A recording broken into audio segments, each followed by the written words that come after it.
10th chapter. Mark సువార్త 10వ అధ్యాయం. మార్కు సువార్త 10వ అధ్యాయం 17th verse to 22nd verse, wherein responsibly, prayerfully please. 17ನೇ ವಚನದಿಂದ 22ನೇ ವಚನದವರೆಗೆ ಉತ್ತರ ಪ್ರತ್ಯುತ್ತರವಾಗಿ ಪ್ರಾರ್ಥನಾ ಪೂರ್ವಕವಾಗಿ 17 నుంచి 22 వరకు మార్చి ప్రార్థనా పూర్వకంగా చదువుకుంటాం. Mark 10 and verses 17 to 22, responsibly please.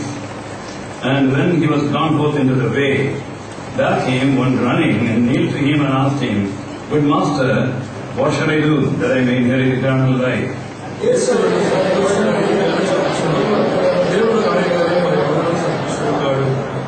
Thou knowest the commandments: do not commit adultery, do not kill, do not steal, do not bear false witness, defraud not, honor thy father and mother.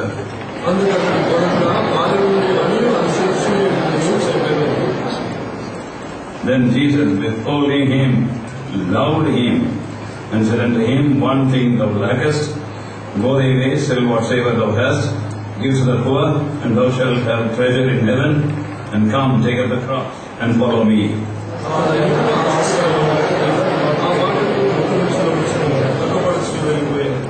Shall we look to the Lord for His grace?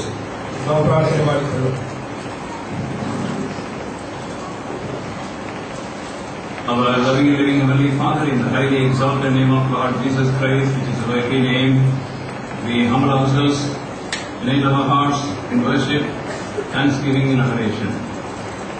ಶಕ್ತಿಯುಳ್ಳ ಸ್ವರ್ಗೀಯ ನಮ್ಮ ತಂದೆ, ಈ ಒಂದು ಸಾಯಂಕಾಲ ಸಮಯದಲ್ಲಿ ನಮ್ಮನ್ನು ನಾವು ತಗ್ಗಿಸಿಕೊಳ್ಳುತ್ತಾರೆ ಮಹೋನ್ನತ ನಾಮದ ಮುಖಾಂತರ ನಿನ್ನ ಸನ್ನಿಧಿಯಲ್ಲಿ ಮೊಣಕಾಲೂರಿ ಪ್ರಾರ್ಥಿಸಿಕೊಳ್ಳುವಂತವರಾಗಿದ್ದೇವೆ. And we are thy presence with us from morning till now. ಇದೇ ಕಾಲದಿಂದ ಇಲ್ಲಿವರೆಗೆ ನಮಗೆ ಇದಕ್ಕಾಗಿ ನಿಮ್ಮ ವಂದನೆಗಳು.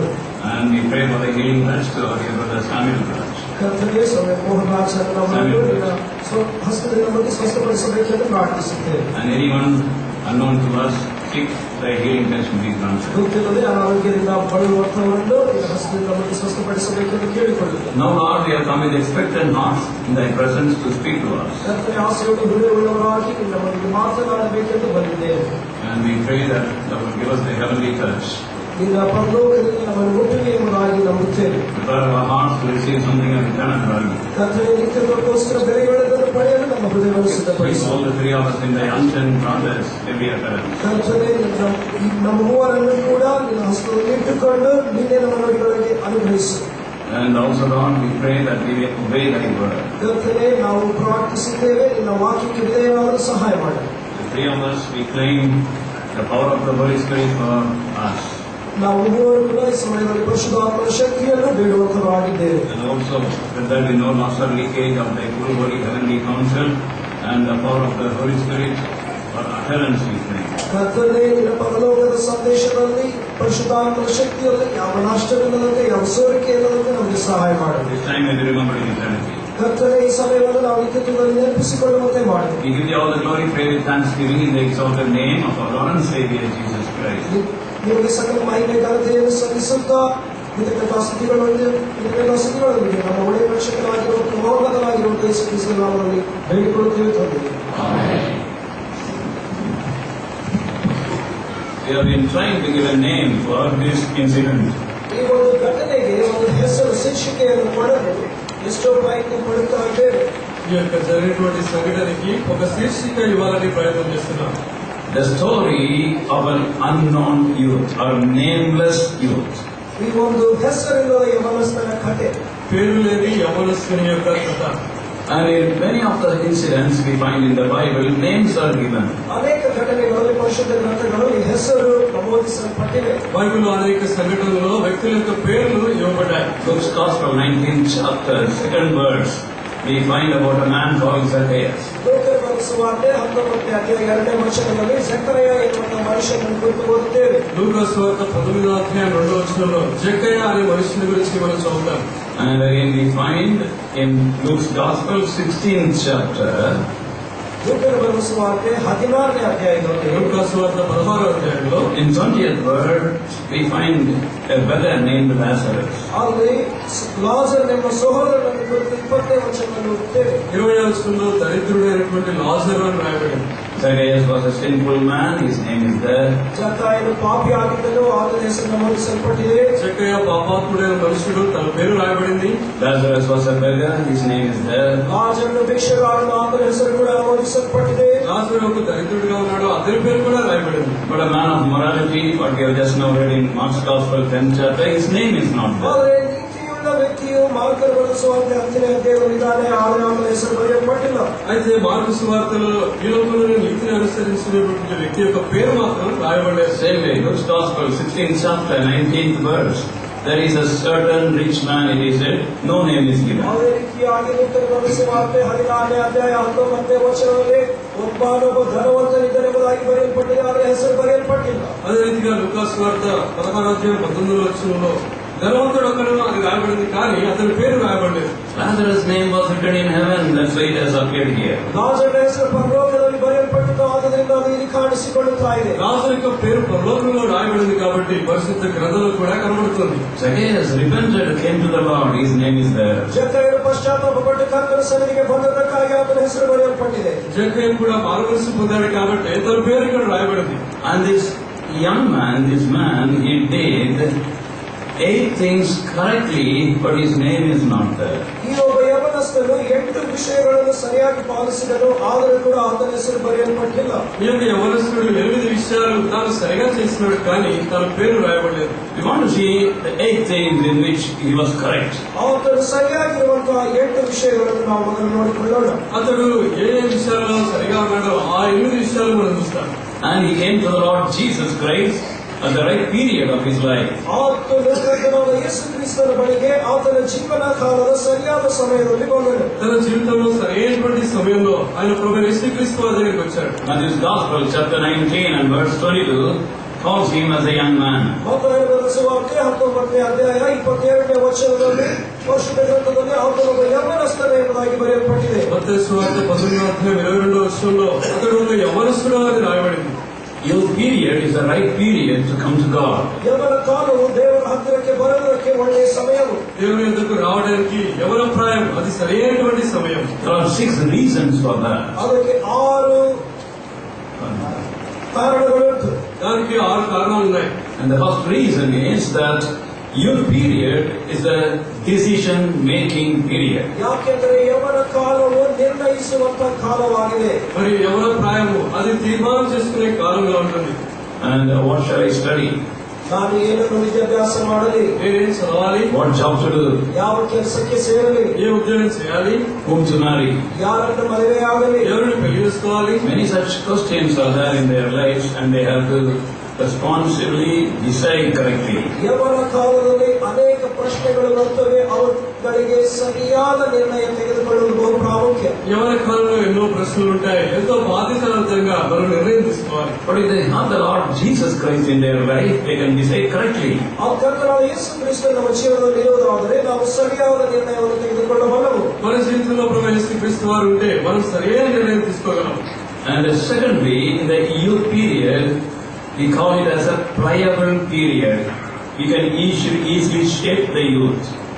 ಈ ಒಂದು ಯೌವನ ಕಾಲವನ್ನು ಪ್ಲಯಬಲ್ ಪೀರಿಯಡ್ ಅಂದರೆ ರೂಪಿಸುವುದಕ್ಕೆ ಸರಿಯಾದ ಸಮಯ ಎಂಬುದಾಗಿ ಕರೆಯಬಹುದು. కాబట్టి యవన కాలము మన జీవితాన్ని చక్కగా మలుచుకునే కాలం అని కూడా చెప్పవచ్చు. And we can shape them and make them what we want. ಏನು ಬೇಕು ಅದರಂತೆ ರೂಪಿಸಿಕೊಳ್ಳಬಹುದು. కాబట్టి ఏ రీతిగా కావాలంటే ఆ రీతిగా మన యవన జీవితంలో మనం మార్చుకోవచ్చు.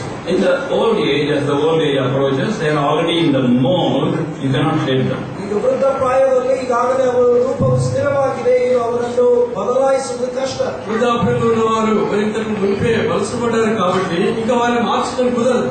And youth period is like a clean slate. ಈ ಒಂದು ಯೌವನ ಕಾಲವು ಬಿಳಿಯ ಹಾಳೆಯಂಥದ್ದು. యవన ప్రాయం అనేది అది మరి ఏమి రాయబడినటువంటి పలకగా ఉంది. And anything can be written on that. ಅದರ ಮೇಲೆ ಏನು ಬೇಕಾದರೂ ಬರೆಯಬಹುದು. నీకేం కావాలంటే అది రాయొచ్చు. So that is why in the youth period, if they belong to the Lord Jesus Christ, their life can be shaped properly, and He could write His own wonderful things on their life. ಯೌವನ ಕಾಲದಲ್ಲಿ ಕರ್ತನಾದ ಯೇಸು ಕ್ರಿಸ್ತನ ಹತೋಟಿಯಲ್ಲಿರುವುದಾದರೆ ಅವರ ಜೀವನವು ಸರಿಯಾಗಿ ರೂಪಿಸಲ್ಪಡಬಹುದು. యవన కాలంలో నీ జీవితం కనుక ప్రభు యేసుక్రీస్తు వారి చేతిలో ఉంటే ఆ యొక్క ఏమి రాని పలుకు మీద ఆయన ఇష్టానుసారంగా తాను రాసేవాడుగా ఉన్నాడు. Thirdly, youth period, all the powers are at the zenith, at the top. ಮೂರನೇ ವಿಷಯವಾಗಿ ನೋಡುವಾಗ ಯವನ ಕಾಲದಲ್ಲಿ ನಮ್ಮ ಎಲ್ಲಾ ಬಲಪ್ರಾಯವು ಹೆಚ್ಚಿನ ಅಂಶದಲ್ಲಿ ಇರುತ್ತದೆ. ಯವನ కాలంలో మనం ప్రతి పరిస్థితిలో విషయాల్లో కూడా అత్యధికమైన బలం కలిగిన వారిగా ఉంటాం. Our mental powers, our physical powers, all are high when we are young, that can be invested properly for eternity if you belong to the Lord Jesus Christ. ನಮ್ಮ ಮಾನಸಿಕ ಶಕ್ತಿಯು, ನಮ್ಮ ಶಾರೀರಿಕ ಶಕ್ತಿಯು ಇವೆಲ್ಲವೂ ಕೂಡ ಹೆಚ್ಚಿನ ಅಂಶದಲ್ಲಿ, ಪೂರ್ಣಾಂಶದಲ್ಲಿ ಸರಿಯಾಗಿ ಅವುಗಳನ್ನು ವ್ಯಯ ಮಾಡುವಂತ ಸ್ಥಿತಿಯಲ್ಲಿ ಇರುತ್ತವೆ. మానసికమైనటువంటి బలం, శారీరకమైనటువంటి బలం ప్రవేశిక్రీస్తు వారిలో ఉంటే వాటిని సరైన రీతిలో నువ్వు ఉపయోగించగలవు. And the youth period is a daring period. ಯೌವನ ಕಾಲವು ಎಷ್ಟೋ ಒಂದು ಆತ್ಮಧೈರ್ಯವಿರುವಂತಹ ಕಾಲವು. యవన కాలంలో మరింత ధైర్యంగా ఉండే కాలం. And the youth, they do not think about the pros and cons, they jump into action. ಯೌವನ ಕಾಲದಲ್ಲಿ ಇದನ್ನು ಮಾಡಿದರೆ ಏನಾಗಬಹುದು, ಏನಾಗುವುದಿಲ್ಲ ಎಂಬುದಾಗಿ ಯೋಚಿಸದೆ ತಕ್ಷಣ ಕಾರ್ಯದಲ್ಲಿ ಇಳಿದುಕೊಳ್ಳುತ್ತಾರೆ. యవన కాలంలో మరి చేస్తే ఏం జరుగుతుందో ఏం జరగదో అని ఆలోచించకుండా చేసేవాడిగా ఉంటారు. One day Hitler was taking his friend through the barracks. ಒಂದಾನೊಂದು ಕಾಲದಲ್ಲಿ ಸೈನ್ಯ ಇರುವಂತಹ ಸ್ಥಳದಲ್ಲಿ ಹಿಟ್ಲರ್ ತನ್ನ ಸ್ನೇಹಿತನನ್ನು ಕರೆದುಕೊಂಡು ಹೋಗ್ತಾ ಇದ್ದರು. ఒక దినాన హిట్లర్ మరి ఆ సైన్యాలన్నీ ఉన్న చోట్ల తన యొక్క స్నేహితుని తీసుకుని వెళ్తున్నాడు. And his friend asked Hitler, how can you have such a great victory using these small boys? Hitler ಈ ಚಿಕ್ಕ ಚಿಕ್ಕ ಸೈನ್ಯವನ್ನು ಇಟ್ಟುಕೊಂಡು ನೀನು ದೊಡ್ಡ ದೊಡ್ಡ ಜಯಗಳನ್ನು ಪಡೆಯುವುದು ಹೇಗೆ ಸಾಧ್ಯ? అయితే తన స్నేహితుడు వచ్చినాడు, హిట్లర్ ఇంత చిన్న మంది మరి సైన్యాన్ని పెట్టుకుని నువ్వు ఏ రీతిగా విషయాన్ని పొందుతున్నావు? Then Hitler saw, and there was a soldier walking on the second story. Hitler ಮೇಲಕ್ಕೆ ಕಣ್ಣೆತ್ತಿ ನೋಡುವಾಗ 7ನೇ ಅಂತಸ್ತಿನ ಮೇಲೆ ಒಬ್ಬ ಸೈನಿಕರು ನಡೆದಾಡುತ್ತಿದ್ದರು. మరి హిట్లర్ చూసినప్పుడు 6వ అంతస్తులో ఒక సైనికుడు నడుస్తూ ఉన్నాడు. And he clapped his hands and the soldier saluted him. Hitler ಚಪ್ಪಾಳೆ ಬಾರಿಸಿದಾಗ ಆ ಸೈನಿಕರು ಆತನಿಗೆ ಸಲ್ಯೂಟ್ ಮಾಡಿದರು. మరి హిట్లర్ చప్పట్లు కొట్టినప్పుడు 6వ అంతస్తులో ఉన్నటువంటి సైనికుడు హిట్లర్ చూసి మరి వందనాలు చేసినాడు. And Hitler said, jump. Hitler ಆತನಿಗೆ ಜಿಗಿಯಲು ಆದೇಶ ಕೊಟ್ಟರು. మరి హిట్లర్ అతనికి అక్కడి నుంచి దూకు అని చెప్పినాడు. And immediately the soldier jumped and died in a pool of blood in front of Hitler and his friend. ತಕ್ಷಣ 2ನೇ ಅಂತಸ್ತಿನಲ್ಲಿ ಆ ಸೈನಿಕರು ಮೇಲಿಂದ ಕೆಳಕ್ಕೆ ಹಾರಿ ರಕ್ತದ ಮಡುಗಿನಲ್ಲಿ ಬಿದ್ದು ಸತ್ತು ಹೋದರು. 6వ అంతస్తులో నుంచి ఆ సైనికుడు దూకి ఆ రక్తపు మడుగులో తాను చనిపోయినాడు. And Hitler said, this is the secret. ಇದೇ ನನ್ನ ರಹಸ್ಯವಾಗಿ ಹಿಟ್ಲರ್ ಸ್ನೇಹಿತರಿಗೆ ಹೇಳಿದರು. హిట్లర్ అన్నాడు, ఇదే నా రహస్యం అని చెప్పాడు. Young people, they never think twice. They are daring people. ಯೌವನಸ್ಥರು 2 ಸಾರಿ ಯೋಚಿಸುವಂತವರಾಗಿರುವುದಿಲ್ಲ, ಅವರು ಧೈರ್ಯ ಮಾಡುವಂತವರಾಗಿರುತ್ತಾರೆ. యవనస్తులు రెండోసారి ఆలోచించారు, ఒకటేసారి వారు ముందుగా ధైర్యంగా వెళ్ళగలుగుతారు. In this daring period, if you belong to the Lord Jesus Christ, instead of destroying, He can build our lives. ಈ ಒಂದು ಧೈರ್ಯವಿರುವ ಕಾಲದಲ್ಲಿ ನಾವು ಕರ್ತನಾದ ಯೇಸು ಕ್ರಿಸ್ತನಿಗೆ ಹೊಂದಿಕೊಂಡಿದ್ದರೆ ನಮ್ಮ ಜೀವನವು ನಾಶವಾಗದೆ ಕಟ್ಟಲ್ಪಡುತ್ತದೆ. ఈ యొక్క యవన ప్రాయంలో మనం ప్రవేశిక్రీస్తు వారికి అప్పగించుకుంటే నాశనానికి బదులుగా ఆయన మనల్ని నిర్మించేవాడుగా ఉన్నాడు. Fifthly, youth period is the period, if we come to the Lord Jesus Christ, the whole life, the rest of the whole life can be invested properly. 5ನೇದಾಗಿ ನೋಡುವಾಗ ಯೌವನ ಕಾಲದಲ್ಲಿ ನಾವು ಕರ್ತನಾದ ಯೇಸು ಕ್ರಿಸ್ತನ ಬಳಿಗೆ ಬರುವುದಾದರೆ ಮುಂದಿರುವ ಜೀವನವೆಲ್ಲವೂ ಕೂಡ ಆತನ ಕೈಯಲ್ಲಿ ಸುರಕ್ಷಿತವಾಗಿರುತ್ತದೆ. 5వదిగా ఈ యవన కాలంలో మనం ప్రవేశిక్రీస్తు వారికి వస్తే మిగిలిన జీవితం అంతా కూడా సరైన విధానంలో వ్యయం చేయడానికి ప్రభు సహాయం చేస్తాడు. One day, Brother D.L. Modi, a preacher, was returning from a meeting. ಒಂದಾನೊಂದು ದಿನ ಬೋಧಕರಾಗಿರುವಂತಹ ಡಿ.ಎಲ್. ಮೋಡಿ ಅವರು ಒಂದು ಕೂಟದಿಂದ ಹಿಂತಿರುಗುತ್ತಾ ಇದ್ದರು. ఒక దినాన మరి దైవజనులైనటువంటి D.L. మోడీ గారు ఒక మీటింగ్ ముగించుకొని తిరిగి వస్తున్నారు. And his friend asked D.L. Modi, how many people were born again today? ಒಬ್ಬ ಸ್ನೇಹಿತರು ಡಿ.ಎಲ್. ಮೋಡಿ ಅವರನ್ನು ಕೇಳಿದರು, ಈ ದಿನ ನಿಮ್ಮ ಕೂಟದಲ್ಲಿ ನೂತನವಾಗಿ ಎಷ್ಟು ಜನ ಜನಿಸಿದರು? అయితే ఒక స్నేహితుడు D.L. మోడీ గారు అడిగారు, ఈ రోజు జరిగిన కుటుంబంలో ఎంతమంది తిరిగి జన్మించారు? D.L. Modi said 2.5 people. డి.ఎల్. Modi ಅವರು ಹೇಳಿದರು 2.5 ಜನ ಇರುತ್ತಾರೆ. D.L. మోడీ గారు అన్నారు 2.5 ప్రజలు అన్నారు. And the friend smiled and said, yes, I understand. And 2 old people must be another 1 young man, half ticket. ಆಗ ಸ್ನೇಹಿತರಂದರು ಅರ್ಥವಾಯಿತು, ಇಬ್ಬರು ಮೃತಪ್ರಾಯದವರು, ಒಬ್ಬ ಯವನಸ್ಥರು, ಅಂದ್ರೆ ಅರ್ಧ ಟಿಕೆಟ್ ತೆಗೆದುಕೊಳ್ಳುವಂತಹ ಹುಡುಗ జనిసినవాడు. అయితే ఆక మరి స్నేహితులు ఏమర్థం చేసుకున్నారంటే ఇద్దరు పెద్దవాళ్ళు ఒక చిన్నవాడు అనుకున్నారు. But D.L. Modi said the other way, no. The full ticket are the young people, half ticket is the old man. ಆದ್ರೆ ಡಿ.ಎಲ್. ಮೋಡಿ ಅವರು ಹೇಳ್ತಾ ಇದ್ದಾರೆ, ನೀವು ಉಲ್ಟಾ ಹೇಳ್ತಾ ಇದ್ದೀರಿ, ಆ ಫುಲ್ ಟಿಕೆಟ್ ಇಬ್ಬರು ಯವನಸ್ಥರು, ಆ ಒಬ್ಬ ಮುದುಕರು ಅರ್ಧ ಟಿಕೆಟ್ ಆಗಿದ್ದಾರೆ. అయితే D.L. మోడీ గారు చెప్పారు, అలా కాదు, ఇద్దరు మరి హాఫ్ టికెట్ అనేది మరి పెద్దగా, మరి ఫుల్ టికెట్ ఇద్దరు చిన్నవాళ్ళు అని చెప్పినారు. And that is why our whole life need not be wasted, can be invested properly if we come to the Lord when we are young. ಪೂರ್ಣ ಜೀವನವನ್ನು ವ್ಯರ್ಥ ಮಾಡಿಕೊಳ್ಳದೆ ಕರ್ತನಾದ ಯೇಸು ಕ್ರಿಸ್ತನಲ್ಲಿ ಅವರ ಪ್ರಾಯದಲ್ಲಿ ಬರುವುದಾದರೆ ಅದನ್ನು ಸರಿಯಾಗಿ ವ್ಯಯ ಮಾಡಿಕೊಳ್ಳುವುದಕ್ಕೆ ಸಾಧ್ಯ. కాబట్టి ఎవరి కాలంలోనే ప్రవేశించి క్రీస్తు వారి దగ్గరికి వస్తే మిగిలిన జీవితం అంతా కూడా సరైన విధానంలో ఉపయోగించుకోవచ్చు. Sixthly, youth period is the period of hero worship. ಆರನೇದಾಗಿ ಯೌವನ ಕಾಲದಲ್ಲಿ ನಮಗೋಸ್ಕರ ಒಬ್ಬ ನಾಯಕನ್ನು ನೇಮಿಸಿಕೊಂಡು ಅವರನ್ನು ಆರಾಧಿಸುವಂತವರಾಗಿರುತ್ತೇವೆ. ఆరోదిగా మన జీవితంలో మనం ఒక మాదిరిని పెట్టుకుని వారిని మనం ఆరాధించేవారుగా ఉంటాం.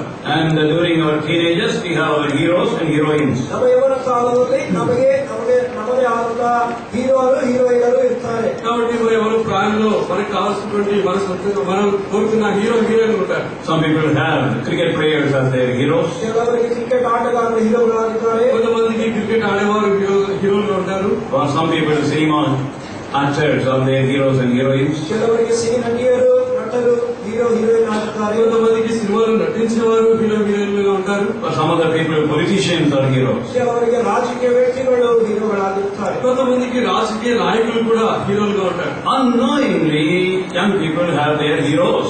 ಅವರಿಗೆ ಗೊತ್ತಿಲ್ಲದಂತೆ ಅವರು ಈ ರೀತಿಯಾದಂತಹ ಮಾದರಿಗಳನ್ನು ನೇಮಿಸಿಕೊಂಡಿರುತ್ತಾರೆ. మరి ఎవరిస్తున్న వారికి తెలియకుండానే ఇటువంటి హీరోలు హీరోయిన్లు వారి జీవితంలో ఉంటారు. At least they will have their father or mother or uncle and auntie as their heroes and heroines. ಹೊರಗಿನವರು ಯಾರೇ ಇಲ್ಲದೇ ಇದ್ದರೂ ಕೂಡ ಕಡೆ ಪಕ್ಷ ತಂದೆಯೋ ತಾಯಿಯೋ ಅಥವಾ ಅಂಕಲ್ ಆಂಟಿ ಅವರನ್ನಾದರೂ మాదిరియాగిట్టుಕೊಂಡಿರುತ್ತಾರೆ. కనీసం వాళ్ళ అమ్మ గాని నాన్న గాని లేకపోతే మామ గాని అత్త గాని వాళ్ళకి హీరోలుగా ఉంటారు. In such a period, if we have Lord Jesus Christ as our role model, it will be wonderful life. ಈ ಕಾಲದಲ್ಲಿಯೇ ಕರ್ತನಾದ ಯೇಸು ಕ್ರಿಸ್ತನು ನಮಗೆ ಮಾದರಿಯಾಗಿದ್ದರೆ ನಮ್ಮ ಜೀವಿತವು అద్భుతకరವಾಗಿರುತ್ತದೆ. అటువంటి ఎవరో ప్రాయంలో ప్రభు యేసు క్రీస్తు వారే మన హీరోగా మన మాదిరిగా ఉంటే మన జీవితంతో అద్భుతంగా ఉంటుంది. Secondly, he came with the right opportunities to the Lord Jesus Christ. ಎರಡನೇದಾಗಿ ಆತನು ಒಳ್ಳೆ ಅವಕಾಶದಿಂದ ಕರ್ತನಾದ ಯೇಸು ಕ್ರಿಸ್ತನ ಬಳಿಗೆ ಬಂದನು. మరి రెండోదిగా ఆయన అద్భుతమైన అవకాశం కొరకే ప్రభు యేసు క్రీస్తు వారి దగ్గరికి వచ్చాడు. And what is the right opportunities? ఈ ಒಂದು ಸರಿಯಾದ ಅವಕಾಶಗಳು ಅಂದ್ರೆ ಏನು? ఏంటి ఆ సరైన అవకాశం? He came to the Lord Jesus Christ when he was rich. ಆತನು ಶ್ರೀಮಂತನಾಗಿರುವಾಗಲೇ ಕರ್ತನಾದ ಯೇಸು ಕ್ರಿಸ್ತನ ಬಳಿಗೆ ಬಂದನು. అతడు ధనవంతుడిగా ఉన్నప్పుడే ప్రభు యేసు క్రీస్తు వారి దగ్గరికి వచ్చాడు. We read about it, the same incident recorded in Luke's Gospel, chapter 18 and verse 23. ಇದೇ ಘಟನೆಯು ಲೂಕನ ಬರೆದ ಸುವಾರ್ತೆ 18ನೇ ಅಧ್ಯಾಯ 23ನೇ ವಚನದಲ್ಲಿಯೂ ಕೂಡ ಲಿಖಿತವಾಗಿದೆ. లూకా సువార్త 18వ అధ్యాయం 23వ వచనంలో కూడా ఇదే ఘటన రాయబడింది. Riches are not wrong. ಶ್ರೀಮಂತಿಕೆ ತಪ್ಪಾದದ್ದಲ್ಲ. దానికి ధనవంతులుగా ఉండడం తప్పు కాదు. On the contrary, riches are useful in three ways if we know how to use the riches. ನಿಜವಾಗಿ ನೋಡುವುದಾದರೆ ಶ್ರೀಮಂತಿಕೆ ಸರಿಯಾಗಿ ಬಳಸುವುದಾದರೆ 3 ವಿಧಾನಗಳಲ್ಲಿ ಅದು ಸಹಾಯಕವಾಗಿರುತ್ತದೆ. ఇంకో కోణంలో చూస్తే ఈ ధనవంతులుగా ఉండడం వల్ల 3 ప్రయోజనాలు ఉన్నాయి. And Luke's Gospel, chapter 8, ಲೂಕನ ಬರೆದ ಸುವಾರ್ತೆ 8ನೇ ಅಧ್ಯಾಯ లూకా సువార్త 8వ అధ్యాయం verse 3. 3ನೇ ವಚನ ದಯವಿಟ್ಟು ಓದಿ. 3వ వచనం. And certain women, and Joanna, the wife of Cusa, Herod's steward, and Susanna, and many others, which ministered unto him of their substance. ಬೇರೆ ಅನೇಕರು ಇವರು ತಮ್ಮ ಆಸ್ತಿಯಿಂದ ಅವರಿಗೆ ಕೊಟ್ಟು ಉಪಚಾರ ಮಾಡುತ್ತಿದ್ದರು. యోహన్నయు సుసన్నయు అతనితో కూడా ఉన్న వీరులు ఇతరులు అనేకులు తమకు కలిగిన ఆస్తితో వారికి ఉపచారం చేయించవచ్చని. Using the riches, one can do ministry to the Lord. ಶ್ರೀಮಂತಿಕೆಯಿಂದ ಒಬ್ಬರು ದೇವರ ಪರಿಚಯವನ್ನು ಸಾಧಿಸಬಲ್ಲರು. కాబట్టి ధనవంతులుగా ఉన్న వారు దేవునికి పరిచయం చేయాలి. Romans 12:8 we find. ರೋಮಾಪುರದವರಿಗೆ ಬರೆದ ಪತ್ರಿಕೆ 12ನೇ ಅಧ್ಯಾಯ 8ನೇ ವಚನದಲ್ಲಿ ನೋಡುವಾಗ రోమిలకు రాసిన పత్రిక 12వ అధ్యాయం 8వ వచనం. There is a list of all the gifts given to people in the church. ಅಲ್ಲಿ ಸಭೆಯಲ್ಲಿ ಕೊಡಲ್ಪಟ್ಟಿರುವಂತಹ ತಲಾಂತುಗಳನ್ನು ಬರೆಯಲ್ಪಟ್ಟಿದೆ. అక్కడ మరి విశ్వాసుల సంఘంలో ఇవ్వబడినటువంటి తలాంతుల గురించి రాయబడ్డాయి. Gifts of preaching and gifts of administration. ಅಲ್ಲಿ ಬೋಧಿಸುವಂತದ್ದು, ಬುದ್ಧಿ ಹೇಳುವಂತದ್ದು, కాబట్టి బోధించే తలాంతు లేకపోతే నిర్వహణమైనటువంటి తలాంతు. And it is strange that this gift of sharing their riches with the needy people in the church, that is also a gift, spiritual gift. ನಿನ್ನ ಶ್ರೀಮಂತಿಕೆಯ ಧನವನ್ನು ಸಭೆಯಲ್ಲಿ ಅವಶ್ಯಕವಿರುವವರಿಗೆ ಹಂಚುವುದು ಕೂಡ ಒಂದು ತಲಾಂತಾಗಿದೆ. సంఘంలో ఉన్నటువంటి పేదల లేని వారికి నీ ధనాన్ని పంచిపెట్టడం కూడా అది ఒక వరంగా ఉంటుంది. Romans 12:8 we find it. రోమా 12:8 అది రాయబడి ఉంది. And thirdly, this using riches for God and God's purposes is a spiritual sacrifice. ಮೂರನೇದಾಗಿ ನಮ್ಮ ಶ್ರೀಮಂತಿಕೆ ಧನವನ್ನು ದೇವರಿಗೋಸ್ಕರ ದೇವರ ಉದ್ದೇಶಗಳಿಗೋಸ್ಕರ ಉಪಯೋಗಿಸುವುದು ಇದು ಒಂದು ತ್ಯಾಗಪೂರ್ವಕವಾದಂತಹ ಆಶೀರ್ವಾದ. మూడవదిగా మన యొక్క డబ్బుని ధనాన్ని దేవుని యొక్క పరిచర్య కొరకై మనం వాటి ద్వారా ఆత్మీయమైనటువంటి ఆశీర్వాదంగా ఉంటుంది. And the book of Hebrews chapter 13 verse 16. ಇಬ್ರಿಯರ ಪತ್ರಿಕೆ 13ನೇ ಅಧ್ಯಾಯ 14ನೇ ವಚನ. ఎబ్రీయులకు రాసిన పత్రిక 13వ అధ్యాయం 16వ వచనం. To do good and to communicate forget not what is such sacrifices God is well pleased. ದೇವರಿಗೆ ಸಮರ್ಪಕವಾದ ಯಜ್ಞಗಳು ఉపకారములు ధర్మము చేయ మర్చిపోబడి అట్టి యాగములు దేవునికి ఇష్టమైనవి. This young man with all his riches, what a wonderful opportunity he had to serve the Lord. ಯೇವನಸ್ಥರು ತನಗಿರುವಂತಹ ಆಸ್ತಿ ಎಲ್ಲವನ್ನು ಇಟ್ಟುಕೊಂಡು ದೇವರ ಸೇವೆ ಮಾಡಲು ಎಷ್ಟೋ ಒಳ್ಳೆಯ ಅವಕಾಶವಿತ್ತು. ఈ యొక్క యవనస్తుడు తనకున్న జ్ఞానాన్ని ఉపయోగించి దేవుని పరిచర్య చేయడానికి మంచి అవకాశం కలిగి ఉన్నాడు. Secondly, in Luke's Gospel chapter 18 verse 18 we read about him as a ruler. ಎರಡನೇದಾಗಿ ಲೂಕನ ಸುವಾರ್ತೆ 18ನೇ ಅಧ್ಯಾಯ 18ನೇ ವಚನದಲ್ಲಿ ನೋಡುವಾಗ ಆತನು ಒಬ್ಬ ಪ್ರಜಾ ನಾಯಕನಾಗಿದ್ದನೆಂಬುದಾಗಿ ನೋಡುತ್ತೇವೆ. రెండవదిగా లూకాసు వార్త 18వ అధ్యాయం 18వ వచనంలో అతడు ఒక అధికారిగా ఉన్నాడు. As a ruler, he could have influenced all the people under him to follow God. ಆತನು ಅಧಿಕಾರಿಯಾಗಿದ್ದು ಆತನ ಅಧಿಕಾರದಲ್ಲಿರುವಂತಹ ಎಲ್ಲಾ ಜನರ ಮೇಲೆ ಆತನ ಪ್ರಭಾವ ಬೀರಬಹುದಾಗಿದ್ದು ಅವರು ದೇವರನ್ನು ಸೇವಿಸುವಂತೆ. ఒక అధికారిగా తన క్రితంలో వారి పైన తన అధికారం కలిగిన వాడై ప్రభుని వెంబడించడానికి తాను ప్రభావం చూపించగలరు. God chose a young man called David. ದೇವರು ಯೌವನಸ್ಥನಾಗಿರುವಂತಹ ದಾವೀದನನ್ನು ಆರಿಸಿಕೊಂಡನು. దేవుడు యవనస్తుడైనటువంటి దావీదును ఎంచుకున్నాడు. God trained him and taken him through various sufferings, shaped him. ದೇವರು ಆತನಿಗೆ ತರಬೇತಿಯನ್ನು ನೀಡುತ್ತಾ ಅನೇಕವಾದ ಇಕ್ಕಟ್ಟಾದ ಸ್ಥಿತಿಗಳಲ್ಲಿ ಆತನನ್ನು ಕರೆದೊಯ್ದು ಆತನನ್ನು ರೂಪಿಸಿದನು. దేవుడు దావీదుకు తరఫీదు నుంచి అనేక పరిస్థితుల మీద నడిపించి తను ఒక మంచి రూపంలోకి తీసుకుని వచ్చాడు. Finally made him as a ruler of the nation. ಕಡೆಯದಾಗಿ ಆತನನ್ನು ಒಂದು ರಾಜ್ಯದ ರಾಜನಾಗಿ ಮಾಡಿದನು. చివరిగా తనని ఒక రాజుగా తాను చేస్తూ వచ్చాడు. When David was a ruler, the whole country enjoyed God's blessing, God's visitation. He was a ruler for God. ದಾವೀದನು ರಾಜನಾಗಿರುವಾಗ ದೇಶವೆಲ್ಲರೂ ಕೂಡ ದೇವರ ಒಂದು ಆಶೀರ್ವಾದವನ್ನು ದೇವರ ಸಮೃದ್ಧಿಯನ್ನು ಅನುಭವಿಸಿದರು. దావీదు రాజుగా ఉన్నప్పుడు ప్రజలందరూ సంతోషిస్తూ వచ్చినాడు. దేవుని యొక్క రాజుగా తను పరిపాలన చేస్తూ వచ్చాడు. You would have heard about Abraham Lincoln. ನೀವು ಅಬ್ರಹಾಂ ಲಿಂಕನ್ ಅನ್ನು ಓದಿರಬಹುದು. మీరు అబ్రహాం లింకన్ గురించి విని ఉండవచ్చు. Anybody who went to see him in the office in the morning when he entered the office? ಉದಯ ಕಾಲದಲ್ಲಿ ಆತನ ಕಚೇರಿಯನ್ನು ಪ್ರವೇಶಿಸುವಾಗ ಯಾರಾದರೂ ಆತನನ್ನು ನೋಡಲು ಹೋಗುವುದಾದರೆ ఎవరైనా తన యొక్క ఉదయకాల ఆఫీసులకు వెళ్ళి తనకి చూడాలనుకున్నప్పుడు they could not see him for at least 15 minutes. ಆತನನ್ನು ಸುಮಾರು 15 ನಿಮಿಷಗಳ ಕಾಲ ಕಾಯಿಸುತ್ತಿದ್ದರು. ఆయన 15 నిమిషాలు ఎవరికి కనబడడు. And he would be entering the office, reading the Bible, praying. ಆತನು ಕಚೇರಿಯನ್ನು ಪ್ರವೇಶಿಸಿದ ಕೂಡಲೇ ಪರಿಶುದ್ಧ ಗ್ರಂಥವನ್ನು ಓದಿ ಪ್ರಾರ್ಥಿಸುತ್ತಾ ಇದ್ದರು. ఆయన ఆఫీసుకి వెంటనే మరి దేవుని యొక్క వాక్యాన్ని చదివి ప్రార్థన చేసుకునేవాడు. There are many incidents to show about his godliness. ಆತನ ದೈವಿಕತ್ವದ ಬಗ್ಗೆ ಹೇಳುವುದಕ್ಕೆ ಅನೇಕ ಘಟನೆಗಳುಂಟು. ఆయన యొక్క దైవభక్తి గురించి చెప్పడానికి అనేకమైన సంఘటనలు ఉన్నాయి. When the president of America was a godly man, the whole country was influenced for God. ಅಮೆರಿಕದ ಅಧ್ಯಕ್ಷರು ದೈವ ಭಕ್ತನಾಗಿರುವಾಗ ಆ ದೇಶದ ಮೇಲೆಲ್ಲವೂ ಕೂಡ ಆತನ ಭಕ್ತಿಯ ಪ್ರಭಾವವಿತ್ತು.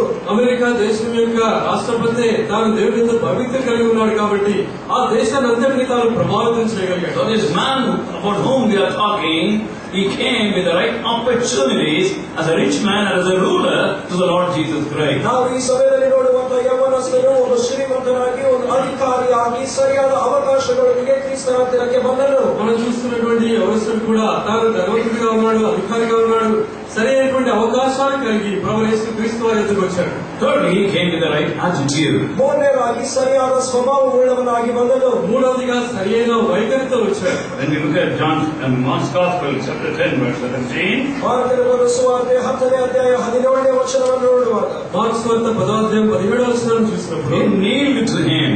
ಆತನು ಆತನ ಮುಂದೆ ಮೊಣಕಾಲು ಊರಿದನು. ఆయన ఎదుట మోకాళ్ళుని. What is the attitude with which God wants to meet us? ಎಂಥ ಸ್ವಭಾವದವರಾಗಿರುವ ಅವರು ನಾಯಕರಾಗಬೇಕೆಂದು ದೇವರು ಕೋರುತ್ತಾ ಇದ್ದಾನೆ. ఇంత మరి స్వభావం వారు మరి నాయకులు కావాలని దేవుడు కోరుతున్నాడు. God wants us to humble ourselves. ನಾವು ತಗ್ಗಿಸಿಕೊಳ್ಳುವಂತವರಾಗಿರಬೇಕು. మనల్ని మనం తగ్గించుకునే వారంగా ఉండాలి. God giveth grace to the humble. ಕರ್ತನು ತಗ್ಗಿಸಿಕೊಳ್ಳುವವರಿಗೆ ಕೃಪೆಯನ್ನು ನೀಡುವವನು. దేవుడు మరి దీనులకు కృపనుగ్రహించేవాడిగా ఉన్నాడు. So we have to come to Him in humility. ఆతనుని ನಾವು తగ్గిಸಿಕೊಂಡವರಾಗಿ ಬರಬೇಕು. ఆయన దగ్గరికి మనము దీనులమై రావాలి. This young man, this ruler, this rich man humbled himself and knelt on the street to meet the Lord Jesus Christ. ಯವನಸ್ಥನು ಶ್ರೀಮಂತನು ಅಧಿಕಾರಿಯು ರಸ್ತೆಯ ಪಕ್ಕದಲ್ಲಿ ಮೊಣಕಾಲು ಕರ್ತನಿಗೆ ವಂದನೆಗಳನ್ನು ಸಲ್ಲಿಸಿದನು. ಯವನಸ್ಥుడు అధికారి ధనవంతుడైనటువంటి వ్యక్తి ప్రవేశ క్రీస్తు వారి యొక్క మోకాళ్ళుని దాన్ని సత్వగుణంగా పిలుస్తున్నాడు. Whether we like it or not, whether we accept or not, as young people we are proud people. ನಾವು ಇಷ್ಟಪಡದೇ ಇದ್ದರೂ ಒಪ್ಪಿಕೊಳ್ಳದೇ ಇದ್ದರೂ ಕೂಡ ಯವನ ಕಾಲದಲ್ಲಿ ನಾವು ಒಂದ್ ಸ್ವಲ್ಪ ಗರ್ವ ಭಾವದವರಾಗಿರುತ್ತೇವೆ. మనం ఇష్టపడకపోయినా అవునన్నా కాదన్నా కానీ ಯವನ కాలంలో మనకి కొంచెం గర్వం ఉంటుంది. So as a young man it was difficult for him to break his pride and publicly kneel down on the street. ಆದರೂ ಕೂಡ ಅವನು ಯವನಸ್ಥನಾಗಿದ್ದರೂ ತನ್ನ ಅಹಂಕಾರವನ್ನು ಮುರಿದುಕೊಂಡು ರಸ್ತೆಯ ಪಕ್ಕದಲ್ಲಿ ಕ್ರಿಸ್ತನ ಮೇಲೆ ಮೊಣಕಾಲೂರಿದನು. తాను యవనస్తుడిగా ఉండి కూడా తన యొక్క గర్వాన్ని విడిచిపెట్టి ఆ యొక్క మార్గంలో తాను మోకాళ్ళుతూ వచ్చాడు. At home when we are praying, maybe before a plate of food we would be bowing our heads, closing our eyes and thanking God for it. ಮನೆಯಲ್ಲಿ ಬೇಕಾದ್ರೆ ನಮ್ಮ ಊಟದ ತಟ್ಟೆ ನಮ್ಮ ಮುಂದೆ ಇರುವಾಗ ನಾವು ಪ್ರಾರ್ಥಿಸಿಕೊಂಡು ನಮ್ಮ ತಲೆ ಬಾಗಿ ಕಣ್ಣು ಮುಚ್ಚಿಕೊಂಡಿರಬಹುದು. వీటిలో కూడా భోజనం చేసే సమయంలో కేవలం తల ఉంచి కళ్ళు మూసుకొని మాత్రమే ప్రార్థన చేస్తూ ఉంటాం. But when we were hostel in front of other boys, ಆದರೆ ಹಾಸ್ಟೆಲ್ ನಲ್ಲಿ ಇದ್ದು ಮಿಕ್ಕ ವಿದ್ಯಾರ್ಥಿಗಳ ಮುಂದೆ హాస్టల్లో మిగిలిన విద్యార్థుల ముందు వెళ్ళినప్పుడు they would simply do like this and pray. ನಾವು ಬಾಯಿಗೆ ಕೈಗಟ್ಟಿಕೊಂಡು ಪ್ರಾರ್ಥಿಸುತ್ತೇವೆ. కాబట్టి అనేకసార్లు చేయడం పెట్టుకుని ప్రార్థిస్తూ ఉంటాం. We are proud by nature. ಯಾಕೆಂದ್ರೆ ಗರ್ವವು ನಮ್ಮ ಸ್ವಭಾವದಲ್ಲಿ ಅಡಗಿದೆ. స్వభావాన్ని బట్టి మనం గర్విష్ఠులుగా ఉన్నాం. We care for others' opinions about us. ಇತರರು ನಮ್ಮನ್ನು ಕುರಿತು ಏನು ಯೋಚಿಸುತ್ತಾರೆ ಎಂಬುದಾಗಿ ಹೆಚ್ಚಾಗಿ ಆಲೋಚನೆ ಮಾಡುತ್ತೇವೆ. ఇతరులు మన గురించి ఏమనుకుంటారో అని ఆలోచిస్తూ ఉంటారు. This man humbled himself and came to the Lord Jesus Christ and he knelt down in front of him. ಆದರೆ ಈ ಮನುಷ್ಯರು ತನ್ನನ್ನು ತಾನು ತಗ್ಗಿಸಿಕೊಂಡವರಾಗಿ ಯೇಸು ಕ್ರಿಸ್ತನ ಹತ್ತಿರಕ್ಕೆ ಬಂದು ಆತನ ಮುಂದೆ ಮೊಣಕಾಲೂರಿದನು. ఈ మనుషుడు తను తాను దేవుడిగా చేసుకుని ప్రభు యేసు క్రీస్తు వారి వద్దకు వచ్చి మోకాళ్ళుతున్నాడు. Our loving God lives in two places. ನಮ್ಮ ಪ್ರೀತಿಯುಳ್ಳ ದೇವರು ಎರಡು ಸ್ಥಾನಗಳಲ್ಲಿ ವಾಸವಾಗಿರುತ್ತಾನೆ. మన ప్రేమికుల దేవుడు రెండు స్థలాల్లో మాత్రమే తాను వాసం చేసేవాడిగా ఉన్నాడు. One is his office address, another is his residence address. ಮೊದಲನೇದಾಗಿ ಆತನು ತನ್ನ ಕಚೇರಿಯ ವಿಳಾಸದಲ್ಲಿ, ಎರಡನೇದಾಗಿ ಆತನ ಮನೆಯ ವಿಳಾಸದಲ್ಲಿ ಇರುತ್ತಾನೆ. ఆ రెండు స్థలాలు ఏంటంటే ఒకటి ఆయన ఆఫీస్ లో, రెండోది ఆయన ఇంటిలో. And if you turn to book of Isaiah, chapter 57, verse 15. ಯೆಶಾಯನ ಗ್ರಂಥ 57ನೇ ಅಧ್ಯಾಯ 15ನೇ ವಚನವನ್ನು ನೋಡುವಾಗ, యెషయా గ్రంథం 57వ అధ్యాయం 15వ వచనంలో మనం చూస్తే, Anybody who has taken it can read it, any language. ದಯವಿಟ್ಟು ಓದಿ. ఏ భాషలో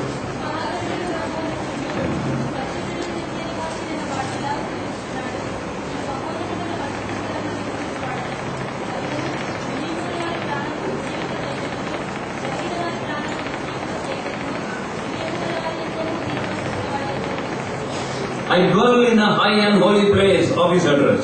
ಆತನ ಉನ್ನತವಾದ ಸ್ಥಿತಿಯಲ್ಲಿ ಪರಿಶುದ್ಧವಾದ ಆಕಾಶದಲ್ಲಿರುವನು, ಅದು ಆತನ ಕಚೇರಿಯ ವಿಳಾಸ. మహోన్నతమైన పరిశుద్ధమైన స్థలం, అది ఆయన office. And with him also there is other humble and contrite spirit. ಅವನಿಗೆ ಜಜ್ಜಿ ಹೋದ ದೀನ ಮನದೊಂದಿಗೆ ಎಂಬುದಾಗಿ ಹೇಳ್ತಾ ಇದ್ದಾರೆ. మరి వినియోగ వారి నలిగిన ప్రాణంలో ఉజ్జీవించు. That is the residence address. ಇದು ಆತನ ಮನೆಯ ವಿಳಾಸ. ఇది ఆయన యొక్క ఇంటి యొక్క address. You know who carries the presence of the Lord? ಯಾರೊಂದಿಗೆ ದೇವರ ಸನ್ನಿಧಿ ಇರ್ತದೆ? ఎవరితో దేవుని యొక్క సన్నిధి ఉంటుంది? It is not the proud people, it is the humble people. ಅಹಂಕಾರವುಳ್ಳವರೊಂದಿಗೆ ಅಲ್ಲ, ತಗ್ಗಿಸಿಕೊಳ್ಳುವವರೊಂದಿಗೆ ಆತನ ಸನ್ನಿಧಿ ಇರುತ್ತದೆ. గర్విష్ఠుల యొక్క కాదు, వినియోగ వారి యొక్క. When we come to God, we must humble ourselves. ನಾವು ಕರ್ತನ ಸನ್ನಿಧಿಗೆ ಬಂದಾಗ ನಾವು ತಗ್ಗಿಸಿಕೊಳ್ಳಬೇಕು. ప్రభు దగ్గరికి వచ్చినప్పుడు మనం తగ్గించుకోవాలి. When we come to the Lord Jesus Christ, the first prayer that should escape out of our mouth, ನಾವು ಕರ್ತನಾದ ಯೇಸು ಕ್ರಿಸ್ತನ ಸನ್ನಿಧಿಗೆ ಬಂದಾಗ ಮೊಟ್ಟಮೊದಲನೇದಾಗಿ ನಮ್ಮ ತುಟಿಗಳಿಂದ ಬರತಕ್ಕ ಪ್ರಾರ್ಥನೆ, మొట్టమొదటిగా ప్రభు సన్నిధికి వచ్చినప్పుడు మనం నోటి నుంచి రావాల్సిన మాట ఏంటంటే, it should be, Lord, be merciful unto me a sinner. ಕರ್ತನೇ ಪಾಪಿಯಾದ ನನ್ನನ್ನು ಕರುಣಿಸು. ప్రభువా పాపిని నన్ను కరుణించుము. Many of us come to Him with so much of high praises for ourselves. ಅನೇಕ ಸಾರಿ ಅನೇಕರು ನಮ್ಮನ್ನು ನಾವು ಹೆಚ್ಚಿಸಿಕೊಳ್ಳುತ್ತಾ ಆತನ ಸನ್ನಿಧಿಗೆ ಬರುತ್ತೇವೆ. అనేక సార్లు అనేకమైన మనల్ని మనం హెచ్చించుకుంటూ ప్రభు ఇంటికి వచ్చిన వారిగా ఉంటాం. God cannot see us, God cannot hear us. ದೇವರು ನಮ್ಮನ್ನು ನೋಡುವುದಿಲ್ಲ, ನಮ್ಮನ್ನು ಕೇಳುವುದಿಲ್ಲ. దేవుడు మనల్ని చూడడు, మనకి ప్రార్థన వినడు. And if you want to receive the free gift of salvation, ರಕ್ಷಣೆಯ ಉಚಿತ ವರವನ್ನು ಪಡೆಯಬೇಕಾದರೆ, ఉచిత ఉచితమైన ఆయన యొక్క రక్షణ ఉచితంగా పొందుకోవాలి. We have to humble ourselves and come to Him as a sinner. ನಾವು ಆತನ ಸನ್ನಿಧಿಗೆ ತಗ್ಗಿಸಿಕೊಂಡವರಾಗಿ ಪಾಪಿಯನ್ನು ಒಪ್ಪಿಕೊಂಡು ಬರಬೇಕು. ఆయన సన్నిధికి మనం దీనిలోనే పాపను మనం ఒప్పుకుంటూ రావాలి. And thirdly, He came at the right time to the Lord Jesus Christ. I'm sorry, fourthly. ನಾಲ್ಕನೇದಾಗಿ ಆತನ ಸರಿಯಾದ ವೇಳೆಯಲ್ಲಿ ಕರ್ತನಾದ ಯೇಸು ಕ್ರಿಸ್ತನ ಹತ್ತಿರಕ್ಕೆ ಬಂದನು. నాలుగోది సరైనటువంటి సమయంలో ప్రభు యేసు క్రీస్తు వారి దగ్గరకు వచ్చాడు. And when we see Mark's Gospel, chapter 10, verse 17, mark సువార్త 10:17 ನೋಡುವಾಗ మార్క్స్ వార్త 10:17 He came running to the Lord Jesus Christ. ఆతను ఓడుతూ ఆతన ఎదుರಿಗೆ ಬಂದು ಮೊಣಕಾಲೂರಿ. ఒకడు పరిగెత్తుతూ వచ్చి, Other things in life can wait, but not our salvation. ಮಿಕ್ಕ ಎಲ್ಲ ವಿಷಯಗಳನ್ನು ತಡೆ ಹಿಡಿಯಬಹುದು, ಆದರೆ ನಮ್ಮ ರಕ್ಷಣೆಯನ್ನು ಮಾತ್ರ ತಡೆಯಬಾರದು. ఈ వేరే విషయాలను ఆలస్యం చేయొచ్చు కానీ రక్షణ విషయంలో ఆలస్యం చేయకూడదు. It is very urgent to come to the Lord Jesus Christ. ಅದು ಬಹಳ ತ್ವರಿತವಾಗಿ ಯೇಸು ಕ್ರಿಸ್ತನ ಹತ್ತಿರಕ್ಕೆ ಬರಬೇಕು. ప్రభు యేసు క్రీస్తు వారి దగ్గరకు రావడం ఎంత అవసరమైనదిగా ఉంటుంది. Oh, my dear young brother, my dear young sister, it is now or never. ప్రియ సోదర సోదరి, ಈಗ ಅಥವಾ ಇನ್ನು ಯಾವಾಗಲೂ ಇಲ್ಲ. ప్రియ సహోదర సహోదరి, ఇప్పుడే లేకపోతే ఎప్పుడు కాదు. And that is why we find in 2 Corinthians and chapter 6 and verse 2, 2 ಕೊರಿಂಥದವರಿಗೆ ಬರೆದ ಪತ್ರಿಕೆ 6ನೇ ಅಧ್ಯಾಯ 2ನೇ ವಚನದಲ್ಲಿ ನೋಡುವಾಗ, 2 కొరింథీ 6వ అధ్యాయం 2వ వచనంలో చూస్తే, now is the accepted time, now is the day of salvation. ಪ್ರಸನ್ನತೆಯ ಕಾಲದಲ್ಲಿ ನಿಮಗೆ ಮನೆಯಲ್ಲಿ ಕೇಳಿದ ರಕ್ಷಣೆ ದಿನದಲ್ಲಿ ನಿಮಗೆ ಸಹಾಯ ಮಾಡಿದನು. ఇప్పుడే మీకు అనుకూలమైన సమయం, ఇదే రక్షణ దినం. Not next moment, not tomorrow. ನಂತರ ನಾಳೆ ಅಲ್ಲ, మరి పరీక్షణం కాదు, రేపు కాదు. Right now, it is a time of salvation. Come to the Lord Jesus ಈ Christ. ಕ್ಷಣವೇ ರಕ್ಷಣೆಯ ಸಮಯ. ಕರ್ತನಾದ ಯೇಸು ಕ್ರಿಸ್ತನ ಹತ್ತಿರಕ್ಕೆ ಬಾ. ఇప్పుడే రక్షణ సమయము, ఇప్పుడే ప్రభు యేసు క్రీస్తు వారి దగ్గర. So this young man came running to meet the Lord Jesus Christ. ಅದಕ್ಕೋಸ್ಕರವೇ ಆ ಯೌವನಸ್ಥನು ಓಡುತ್ತಾ ಯೇಸುವಿನ ಬಳಿಗೆ ಬಂದನು. అందుకే ఆ యవనస్తుడు పరిగెత్తుకుంటూ ప్రభు యేసు క్రీస్తు వారి దగ్గరకు వచ్చాడు. You know why we say now and not later? ಯಾಕೆ ಈಗಲೇ ನಂತರವಲ್ಲ ಎಂಬುದಾಗಿ ಯಾಕೆ ಹೇಳಿದ್ವಿ? ఎందుకు ఇప్పుడే తర్వాత కాదని చెప్తున్నాం? There are 5 reasons. ಇದಕ್ಕೆ 5 ಕಾರಣಗಳುಂಟು. దీనికి 5 కారణాలు ఉన్నాయి. The first reason is the Spirit of God will not tug at our heart and work in our life as He is doing tonight. ಯಾಕೆಂದ್ರೆ ಮೊದಲನೇದಾಗಿ ಈ ಸಮಯದಲ್ಲಿ ಕರ್ತನ ಆತ್ಮನು ಯಾವ ರೀತಿಯಾಗಿ ನಮ್ಮ ಹೃದಯವನ್ನು ಎಳೆಯುತ್ತಾ ಇದ್ದಾನೋ, ಯಾವ ರೀತಿಯಾಗಿ ಕಾರ್ಯ ಸಲ್ಲಿಸುತ್ತಾ ಇದ್ದಾನೋ, ಇದು ಯಾವಾಗಲೂ ಕೂಡ ಆತನ ಆ ರೀತಿಯಾಗಿ ಮಾಡುವಂತವನಲ್ಲ. ఎందుకంటే ఈ రాత్రికాల సమయంలో పరిశుద్ధాత్మ దేవుడు మనల్ని సంధిస్తున్న రీతిగా ఇంకెప్పుడు కూడా ఆయన సంధించలేడు. And Genesis chapter 6 verse 3 says, ಆದಿಕಾಂಡ 6ನೇ ಅಧ್ಯಾಯ 3ನೇ ವಚನದಲ್ಲಿ ಹೀಗೆ ಬರೆಯಲ್ಪಟ್ಟಿದೆ, ఆదికాండ 6వ అధ్యాయం 3వ వచనంలో, My spirit shall not always strive with man. ನನ್ನ ಆತ್ಮ ಮನುಷ್ಯನಲ್ಲಿ ಶಾಶ್ವತವಾಗಿರುವುದಿಲ್ಲ. నా ఆత్మ నన్నుతో ఎల్లప్పుడూ వాదించదు. And the second reason is, ಎರಡನೇ ಕಾರಣ, రెండవ కారణం, in Ecclesiastes chapter 8 verse 8. ಪ್ರಸಂಗಿ 8ನೇ ಅಧ್ಯಾಯ 8ನೇ ವಚನ. ప్రసంగి గ్రంథం 8వ అధ్యాయం 8వ వచనం, No one has the power over the day of his death. ಆತನ ಮರಣದ ದಿನದ ಮೇಲೆ ಯಾರಿಗೂ ಅಧಿಕಾರವಿಲ್ಲ. మరణ దినము ఎవరికి వశము కాదు. Death can knock at the door of our life any time. ಮರಣವು ಎಂದಾದರೂ ನಮ್ಮ ಜೀವನದಲ್ಲಿ ಸಂಭವಿಸಬಹುದು. మరణం ఎప్పుడైనా మన యొక్క జీవితం యొక్క తలుపు తట్టచ్చు. There is no age bar, no time bar, any time. ಇದಕ್ಕೆ ವಯಸ್ಸಿನ ಮಿತಿ ಅಥವಾ ಕಾಲಾವಕಾಶದ ಮಿತಿ ಇರುವುದಿಲ್ಲ. వయసు గాని సమయం గాని అది చూడదు. That is why we have to come to Him now. ಆದ್ದರಿಂದ ಈ ಸಮಯದಲ್ಲಿ ಆತನ ಹತ್ತಿರಕ್ಕೆ ಬರಬೇಕು. అందుకే ఇప్పుడే ప్రభు యేసు క్రీస్తు వారి దగ్గరికి రావాలి. The third reason, very important reason, ಮೂರನೇ ಕಾರಣ ಬಹು ಪ್ರಾಮುಖ್ಯವಾದದ್ದು. మూడవది చాలా ప్రాముఖ్యమైన కారణం. in Hebrews chapter 3 verse 15, ಇಬ್ರಿಯರಿಗೆ ಬರೆದ ಪತ್ರಿಕೆ 3ನೇ ಅಧ್ಯಾಯ 15ನೇ ವಚನದಲ್ಲಿ, ఎబ్రియుల రాసిన పత్రిక 3:15, today if you hear His voice, harden not your hearts. ನೀವು ಇವತ್ತು ದೇವರ ಶಬ್ದಕ್ಕೆ ಕಿವಿಗೊಟ್ಟರೆ ನಿಮ್ಮ ಹಿರಿಯ ದೇವರ ಕೋಪವನ್ನು ಶಿಸ್ತುಗಳಲ್ಲಿ ಮಾಡಿದಂತೆ ನಿಮ್ಮ ಹೃದಯಗಳನ್ನು ಕಠಿಣ ಮಾಡಿಕೊಳ್ಳಬೇಡಿರಿ. ఇప్పుడు మీరు ఆయన శ్రద్ధలేని మీ యొక్క హృదయాన్ని కఠినపరచుకొనబడి. What is the meaning? ಇದರ ಅರ್ಥವೇನು? అర్థం ఏంటి? If you are hearing God's voice or God's word and saying no, no, no, your heart becomes harder and harder. ದೇವರ ವಾಕ್ಯವನ್ನು ಕೇಳಿ ನೀನು ಬೇಡ ಎನ್ನುವುದಾದರೆ ನಿನ್ನ ಹೃದಯವು ದಿನದಿಂದ ದಿನಕ್ಕೆ ಕಠಿಣವಾಗುತ್ತದೆ. దేవుని యొక్క వాక్యాన్ని విని కూడా కాదు వద్దు అనుకుంటే నీ యొక్క హృదయం కఠినంగా మారిపోతుంది. And rejected light becomes darkness. ಯಾವ ಬೆಳಕನ್ನು ನೀವು ತಿರಸ್ಕರಿಸುತ್ತೀಯೋ ಅದು ಕತ್ತಲಾಗುತ್ತದೆ. తృణీకరించబడిన వెలుగు నీకు చీకటిగా మారుతుంది. It is pitiable, very pitiable. ಅದು ಬಹಳ ನಿಸ್ಸಹಾಯಕವಾದಂತಹ ದುರ್ಭಾಗ್ಯಕರವಾದ ಪರಿಸ್ಥಿತಿ. అదెంతో దౌర్భాగ్యమైనటువంటి పరిస్థితి. People who laughed at salvation when they were young, after they become old, their heart became hardened they no longer could be saved. ಯೌವನ ಕಾಲದಲ್ಲಿ ರಕ್ಷಣೆಯಿಂದ ಅಪಹಾಸ್ಯ ಮಾಡಿದವರು ವೃದ್ಧ ಪ್ರಾಯದಲ್ಲಿ ಅವರ ಹೃದಯಗಳು ಕಠಿಣಗೊಂಡು ಅವರನ್ನು ರಕ್ಷಿಸಲು ಸಾಧ್ಯವೇ ಇಲ್ಲ. యౌవన కాలంలో రక్షణ గురించి అపహసించిన వారు వృద్ధాప్యం అయిపోయిన తర్వాత వారి హృదయం కట్టపరచబడి ఇప్పుడు రక్షణ పొందలేకపోతున్నారు. And the fourth reason we find James chapter 4 verse 14. ನಾಲ್ಕನೇ ಕಾರಣವನ್ನು ಯಾಕೋಬನ ಪತ್ರಿಕೆ 4ನೇ ಅಧ್ಯಾಯ 14ನೇ ವಚನದಲ್ಲಿ ನೋಡುತ್ತೇವೆ. నాలుగవ కారణం యాకోబు రాసిన పత్రిక 4వ అధ్యాయం 14వ వచనం. And James and chapter 4 and verse 14. What is your life? ನಿಮ್ಮ ಜೀವನ ಏನೆಂಬುದಾಗಿ ಅಲ್ಲಿ ಬರೆಯಲ್ಪಟ್ಟಿದೆ. మీ జీవం ఏ పాటిది? It is even a vapor that appeareth for a little time and then vanisheth away. ದಾಟಿಸಿಕೊಂಡು ಆಮೇಲೆ ಕಾಣದೆ ಹೋಗುವ ಹಬೆ ಅಂತಿರುತ್ತೀವಿ. మీరు కొంతసేపు కనబడి అంతలో మాయమైపోయే ఆవిరి వంటి వారే. We do not know what will be on the morrow. నాಳೆ ఏనాಗ್ತదో నಮಗೆ ಗೊತ್ತಿಲ್ಲ. రేపు ఏం జరుగుతుందో మనకు తెలియదు. Oh, my dear young brother, young sister, you cannot say when I become old, at that time I will be born again. ಸಹೋದರ ಸಹೋದರಿ ಹೇಳಲಾರೆ ನಾನು ವೃದ್ಧನಾದ ನಂತರ ಇದನ್ನೆಲ್ಲ ಮಾಡುತ್ತೇನೆ. ప్రియ సహోదర సహోదరి, నేను పెద్దవాడైన తర్వాత లేకపోతే ముసలివాడైన తర్వాత దీని గురించి ఆలోచిస్తాను. Now I am young, I want to enjoy life. ಈಗ ನಾನು ಯವನಸ್ಥನಾಗಿದ್ದೇನೆ, ಜೀವನದ ಸುಖ ಸಂತೋಷಗಳನ್ನು ಪಡೆಯುತ್ತೇನೆ. నేను ಯವನಸ್ಥಿగా ఉన్నాను, నా జీవితాన్ని అనుభవిస్తాను అనుకోవద్దు. Just before his death, I will say, Lord save me, God will save me. ಮರಣಕ್ಕಿಂತ ಮುಂಚೆ ಕರ್ತನೆ ರಕ್ಷಿಸುತ್ತೇನೆ, ಕರ್ತನೆ ರಕ್ಷಿಸುತ್ತಾನೆ. కాబట్టి చనిపోక ముందు ఒక క్షణం మీరు ప్రభువుని రక్షించంటే ప్రభువుని రక్షిస్తాడు అనుకోవద్దు. There was a man who was doing that in Chennai. చెన్నైಯಲ್ಲಿ ಒಬ್ಬ ಮನುಷ್ಯರು ಇದನ್ನೇ ಅಭ್ಯಾಸ ಮಾಡುತ್ತಿದ್ದಾರೆ. చెన్నైలో వ్యక్తి ఈ రీతిగానే చేస్తూ వచ్చారు. He wanted to repent at the last minute before death. ಕಡೆಯ ಕ್ಷಣದಲ್ಲಿ ಮರಣಕ್ಕಿಂತ ಮುಂಚೆ ಪಶ್ಚಾತ್ತಾಪ ಪಡಬೇಕೆಂದಿದ್ದಾರೆ. మరణానికి ముందు ఒక క్షణం ముందు పశ్చాత్తాపడాలని అనుకున్నాడు. He met with a scooter accident.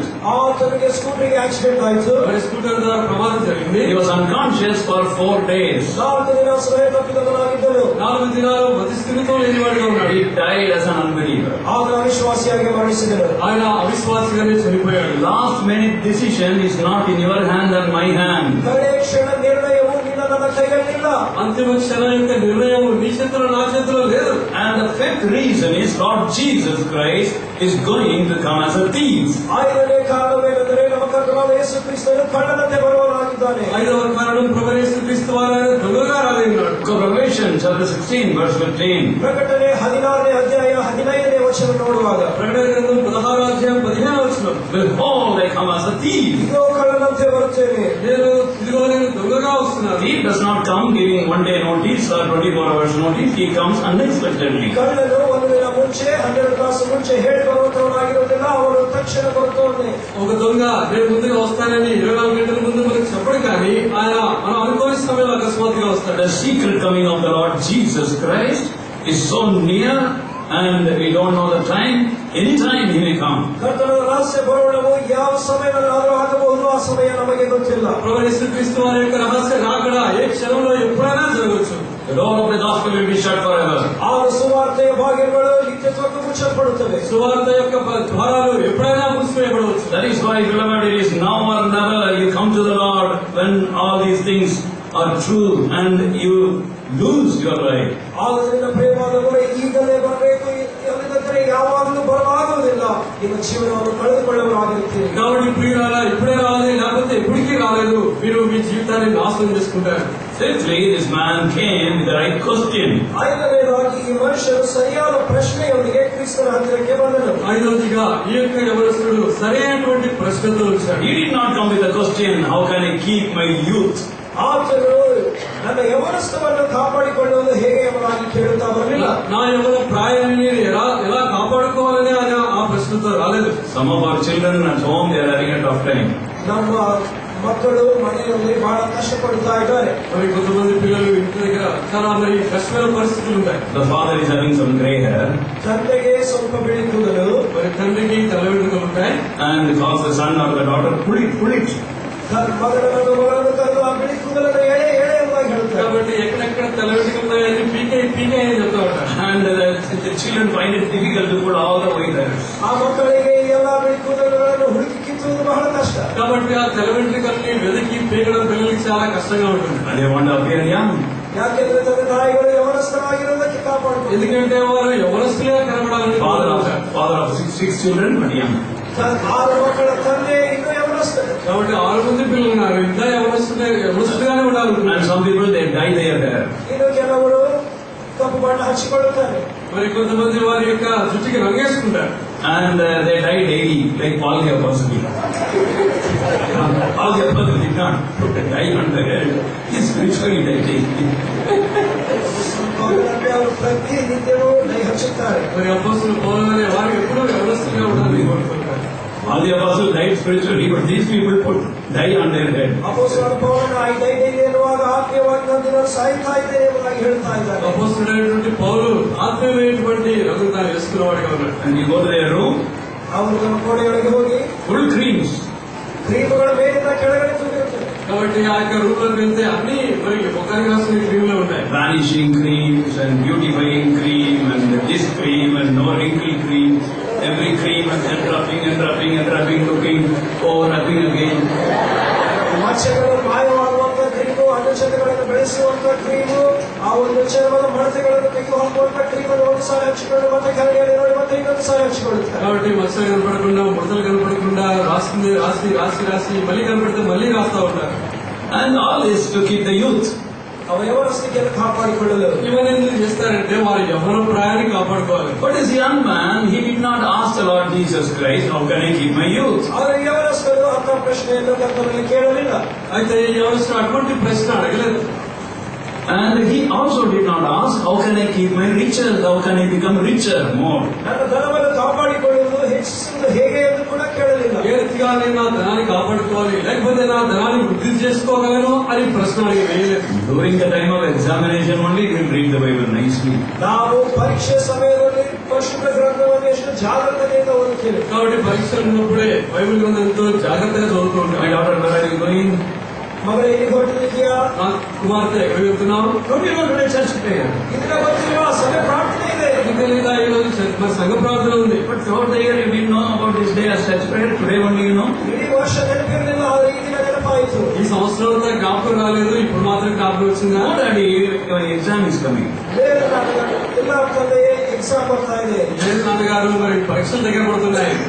Some people want God to be successful. Some people want God to be richer. ಕೆಲವರು ಜೀವನದಲ್ಲಿ ಸಫಲವಾಗುವುದಕ್ಕೆ ದೇವರನ್ನು ಆಶ್ರಯಿಸಿಕೊಳ್ಳುತ್ತಾರೆ, ಇನ್ನು ಕೆಲವರು ಧನವಂತರಾಗುವುದಕ್ಕೆ ದೇವರನ್ನು ಆಶ್ರಯಿಸಿಕೊಳ್ಳುತ್ತಾರೆ. కొంతమంది వారి జీవితంలో సఫలీకృతులు అవడానికి దేవుని దగ్గరికి వస్తారు, కొంతమంది ధనవంతులు అవడానికి దేవుని దగ్గరికి వచ్చేవారు. But this young man did not have those desires. ಈತನಿಗೆ ಅಂತ ಆಸೆಗಳಿರಲಿಲ್ಲ. అయితే యవనస్తుడికి అటువంటి కోరికలు లేవు. He did not even ask the Lord Jesus Christ, how can I keep my position as ruler? ನನ್ನ ಅಧಿಕಾರದ ಸ್ಥಾನವನ್ನು ಕಾಪಾಡಿಕೊಳ್ಳುವುದು ಹೇಗೆ ಎಂದು ಕೂಡ ಅವರು ಕ್ರಿಸ್ತನನ್ನು ಕೇಳಲಿಲ್ಲ. నా యొక్క అధికారాన్ని స్థానాన్ని ఏ రీతిగా నేను కాపాడుకోవాలి అని కూడా ప్రశ్న వేయలేదు. He came with the right question about his eternity. ಆತನ ತನ್ನ ನಿತ್ಯತ್ವಕ್ಕೆ ಸಂಬಂಧಪಟ್ಟ ಸರಿಯಾದ ಪ್ರಶ್ನೆಯೊಂದಿಗೆ ಕ್ರಿಸ್ತನ ಹತ್ತಿರಕ್ಕೆ ಬಂದನು. ఆయన తన నిత్యత్వం గురించినటువంటి సరైనటువంటి ప్రశ్నతో ప్రభు దగ్గరికి వచ్చాడు. This is not a one life and short life. ಇದು ಒಂದೇ ಜೀವಮಾನ, ಚಿಕ್ಕ ಜೀವಮಾನ. ఇది ఒకటే జీవము, అదెంతో స్వల్పమైన జీవము. Hebrews 9:27 says, it is appointed for man once to die and then the judgment. ಇಬ್ರಿಯರಿಗೆ ಬರೆದ ಪತ್ರಿಕೆ 9ನೇ ಅಧ್ಯಾಯ 37ನೇ ವಚನದಲ್ಲಿ ಬರೆಯಲ್ಪಟ್ಟಿದೆ, ಒಂದು ಮನುಷ್ಯನು ಒಂದು ಸಾರಿ ಮರಣವನ್ನು ನಿಶ್ಚಯಿಸಲ್ಪಟ್ಟಿದೆ, ನಂತರ ಅದಕ್ಕೆ ನ್ಯಾಯ ವಿಚಾರಣೆ ಇರುವುದು. హెబ్రీయులకు రాసిన పత్రిక 9వ అధ్యాయం 27వ వచనం, మనుషులు ఒక్కసారి మృతి పొందవాలని నియమింపబడను, అటు పిమ్మట తీర్పు జరగదు. No series of births. ಇದರಲ್ಲಿ ಮತ್ತೆ ಇನ್ನೊಂದು ಸಾರಿ ಹುಟ್ಟುವುದು ಸಾಯುವುದು ಇರುವುದಿಲ್ಲ. కాబట్టి చనిపోవడం బ్రతకడం జరగడం ఈ రీతిగా జరగదు. This birth human being, next birth as dog and next birth as some man, nothing like that. ಈ ಜನ್ಮದಲ್ಲಿ ಮನುಷ್ಯರು, ಮುಂದಿನ ಜನ್ಮದಲ್ಲಿ ನಾಯಿ, ಆ ಕಡೆ ಮುಂದಿನ ಜನ್ಮದಲ್ಲಿ ಇನ್ನೊಂದು ಪ್ರಾಣಿ ಹಾಗೆ ಇರುವುದಿಲ್ಲ. కాబట్టి ఈ జన్మలో మనిషిగా పుట్టిన తర్వాత కుక్కలాగా, తర్వాత నక్కలాగా ఆ రీతిగా ఉండదు. Once to die and then the judgment. ಒಂದು ಸಾರಿ మరణ, ನಂತರ ನ್ಯಾಯ ವಿಚಾರಣೆ ನಿಶ್ಚಯ. ఒకసారి చనిపోవాలి, తర్వాత తీర్పు జరుగుతుంది. Judgment to send us into heaven or hell. ಈ ಒಂದು ನ್ಯಾಯ ವಿಚಾರಣೆಯಲ್ಲಿ ನಾವು ಪರಲೋಕಕ್ಕೆ ಅಥವಾ ನರಕಕ್ಕೆ ಹೋಗುವುದಾ ಎಂಬುದಾದ ವಿಚಾರಣೆ. పరలోకానికి పోవాలా లేకపోతే నరకానికి పోవాలా అనే తీర్పు. It should be chosen right now here when our breath is in our nostrils. ನಮ್ಮ ಶ್ವಾಸವು ಇನ್ನು ನಮ್ಮ ಮೂಗಿನಲ್ಲಿರುವಾಗಲೇ ಈ ಸಮಯದಲ್ಲಿ ನಾವು ಅದನ್ನು ಆರಿಸಿಕೊಳ್ಳಬೇಕು. కాబట్టి మన శ్వాస మన ముక్కలు మన యొక్క నాసికాగ్రంలో ఉండగానే మనం తీర్మానం చేసుకోవచ్చు. What a wonderful young man. He is asking, Lord, what shall I do to gain eternity, to gain eternal life? ಈ ಒಂದು ಅದ್ಭುತಕರವಾದ ಪ್ರಶ್ನೆಯನ್ನು ಈ ಒಳ್ಳೆಯ ಮನಸ್ಸನ್ನು ಕೇಳ್ತಾ ಇದ್ದಾನೆ. ಕರ್ತನೇ, ನಿತ್ಯತ್ವಕ್ಕಾಗಿ ನಾನು ಏನ್ ಮಾಡಲಿ? ఇటువంటి మంచి ప్రశ్న ఆయన మనసు వేస్తున్నాడు. నిత్య జీవనకు వాసులకు నేను ఏమి చేయగలను? And then seventhly and Sixthly, he came with the right relationship. ಆರನೇದಾಗಿ ಆತನು ಸರಿಯಾದ ಸಂಬಂಧದೊಂದಿಗೆ ಬಂದನು. ಆರನೇದಿగా సరైనటువంటి సంబంధంతో తాను వచ్చాడు. What is the meaning of right relationship? సరియాದ సంబంధమెందరేನು? సరైనటువంటి సంబంధం అంటే ఏంటి? And he loved others.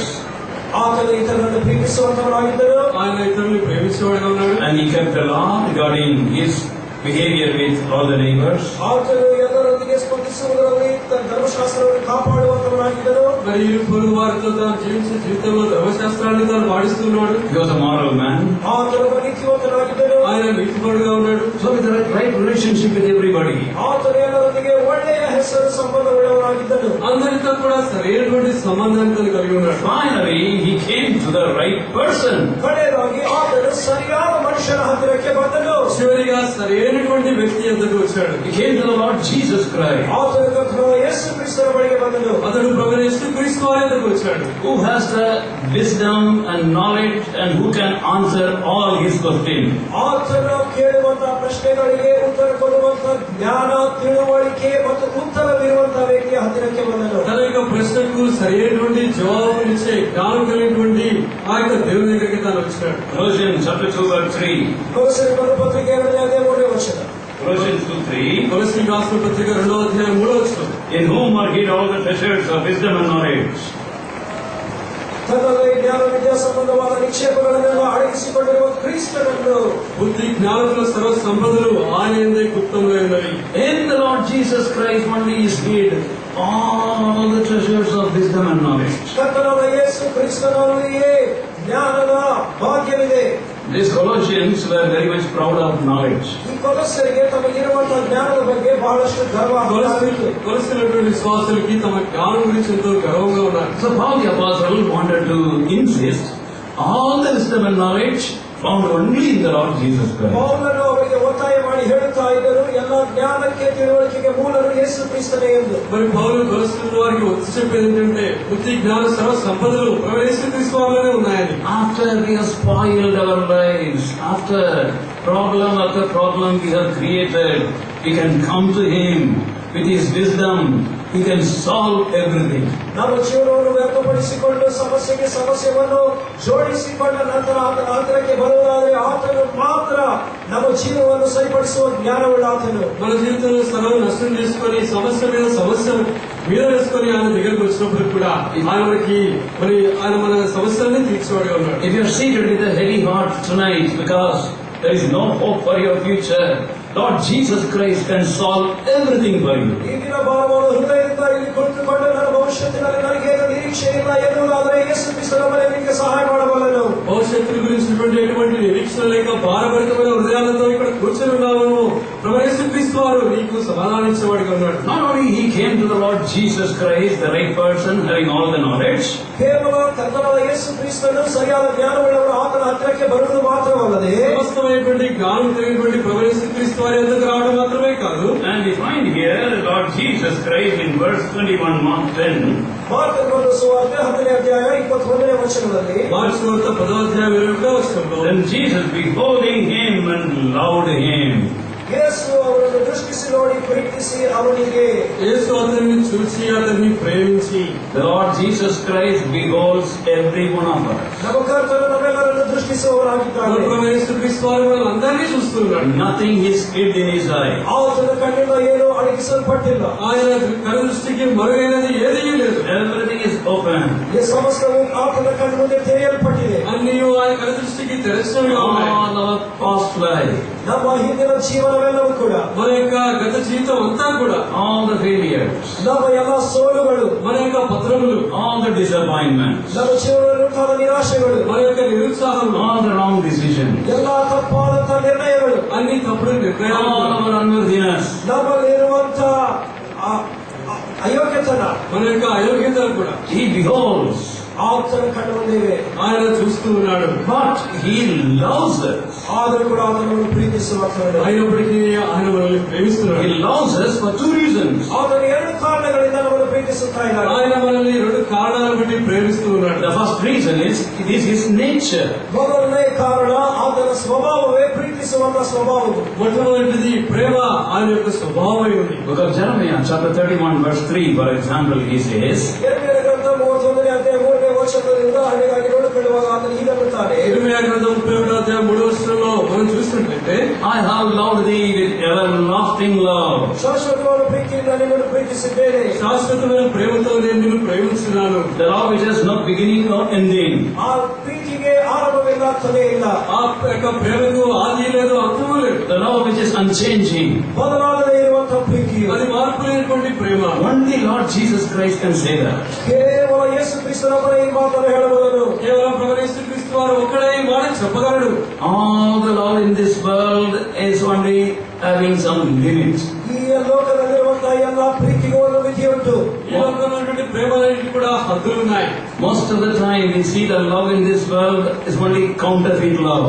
ಅನೇಕ ಸಾರಿ ನಾವು ನೋಡುವಾಗ ಈ ಲೋಕದ ಪ್ರೀತಿಯು ಮೋಸಕರವಾದ ಪ್ರೀತಿಯು. అనేక సార్లు ఈ లోకంలో మనం ప్రేమను చూస్తే నువ్వు ప్రేమిస్తే నేను ప్రేమిస్తాననే ప్రేమ కనబడుతుంది. My dear children, don't sell your life, sell your future, sell your eternity for all this counterfeit love. ಈ ಮೋಸಕರವಾದ ಪ್ರೀತಿಗೆ ನಿನ್ನ ಜೀವನವನ್ನು, ನಿನ್ನ ಭವಿಷ್ಯವನ್ನು, ನಿನ್ನ ನಿತ್ಯತ್ವವನ್ನು ಮಾರಿಬಿಡಬೇಡ. కాబట్టి ఈ మోసకరమైన నీ జీవితాన్ని నాశనం చేసుకోవద్దు. There is one who loves you truly, loves you sincerely, loves you without beginning or ending, loves unchanging.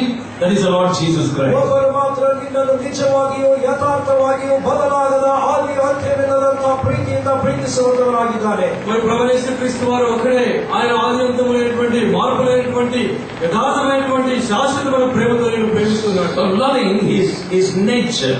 ಪ್ರೀತಿಯು ಆತನ ಸ್ವಭಾವವಾಗಿದೆ. ప్రేమ ఆయన యొక్క స్వభావమైంది. Secondly, he loves us because he knows if only we surrender to him, what he can make out of us. ಎರಡನೇದಾಗಿ ಆತನು ಯಾಕೆ ನಮ್ಮನ್ನು ಪ್ರೀತಿಸುತ್ತಾ ಇದ್ದಾನೆ ಎಂಬುದಾಗಿ ನೋಡುವಾಗ ನಾವು ಆತನ ಕೈಯಲ್ಲಿ ಒಪ್ಪಿಸಿಕೊಳ್ಳುವಾಗ ಆತನು ಏನು ಮಾಡುವುದು ಆತನಿಗೆ ಗೊತ್ತುಂಟು. మనం రెండోదిగా ఆయన మనల్ని ఎందుకు ప్రేమిస్తున్నాడంటే మనం ఆయనకి అప్పగించుకున్నప్పుడు ఆయన మన జీవితాల ద్వారా ఏం చేయగలడో ఆయనకి తెలుసు.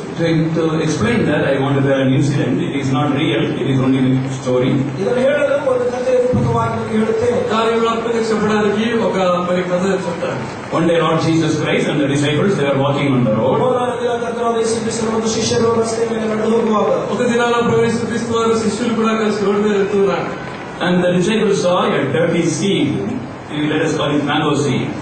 ಈ ಒಂದು ಶಿಷ್ಯರಿಗೆ ಒಂದು ಹೊಲಸಾದಂತ ಮಾವಿನ ಒಂದು ಬೀಜವು ಸಿಕ್ಕಿತು. మరి ఆ యొక్క శిష్యులకి పనికిరానటువంటి మామిడికాయ టెంక దొరికింది. There may not be any mango in Palestine, just a story.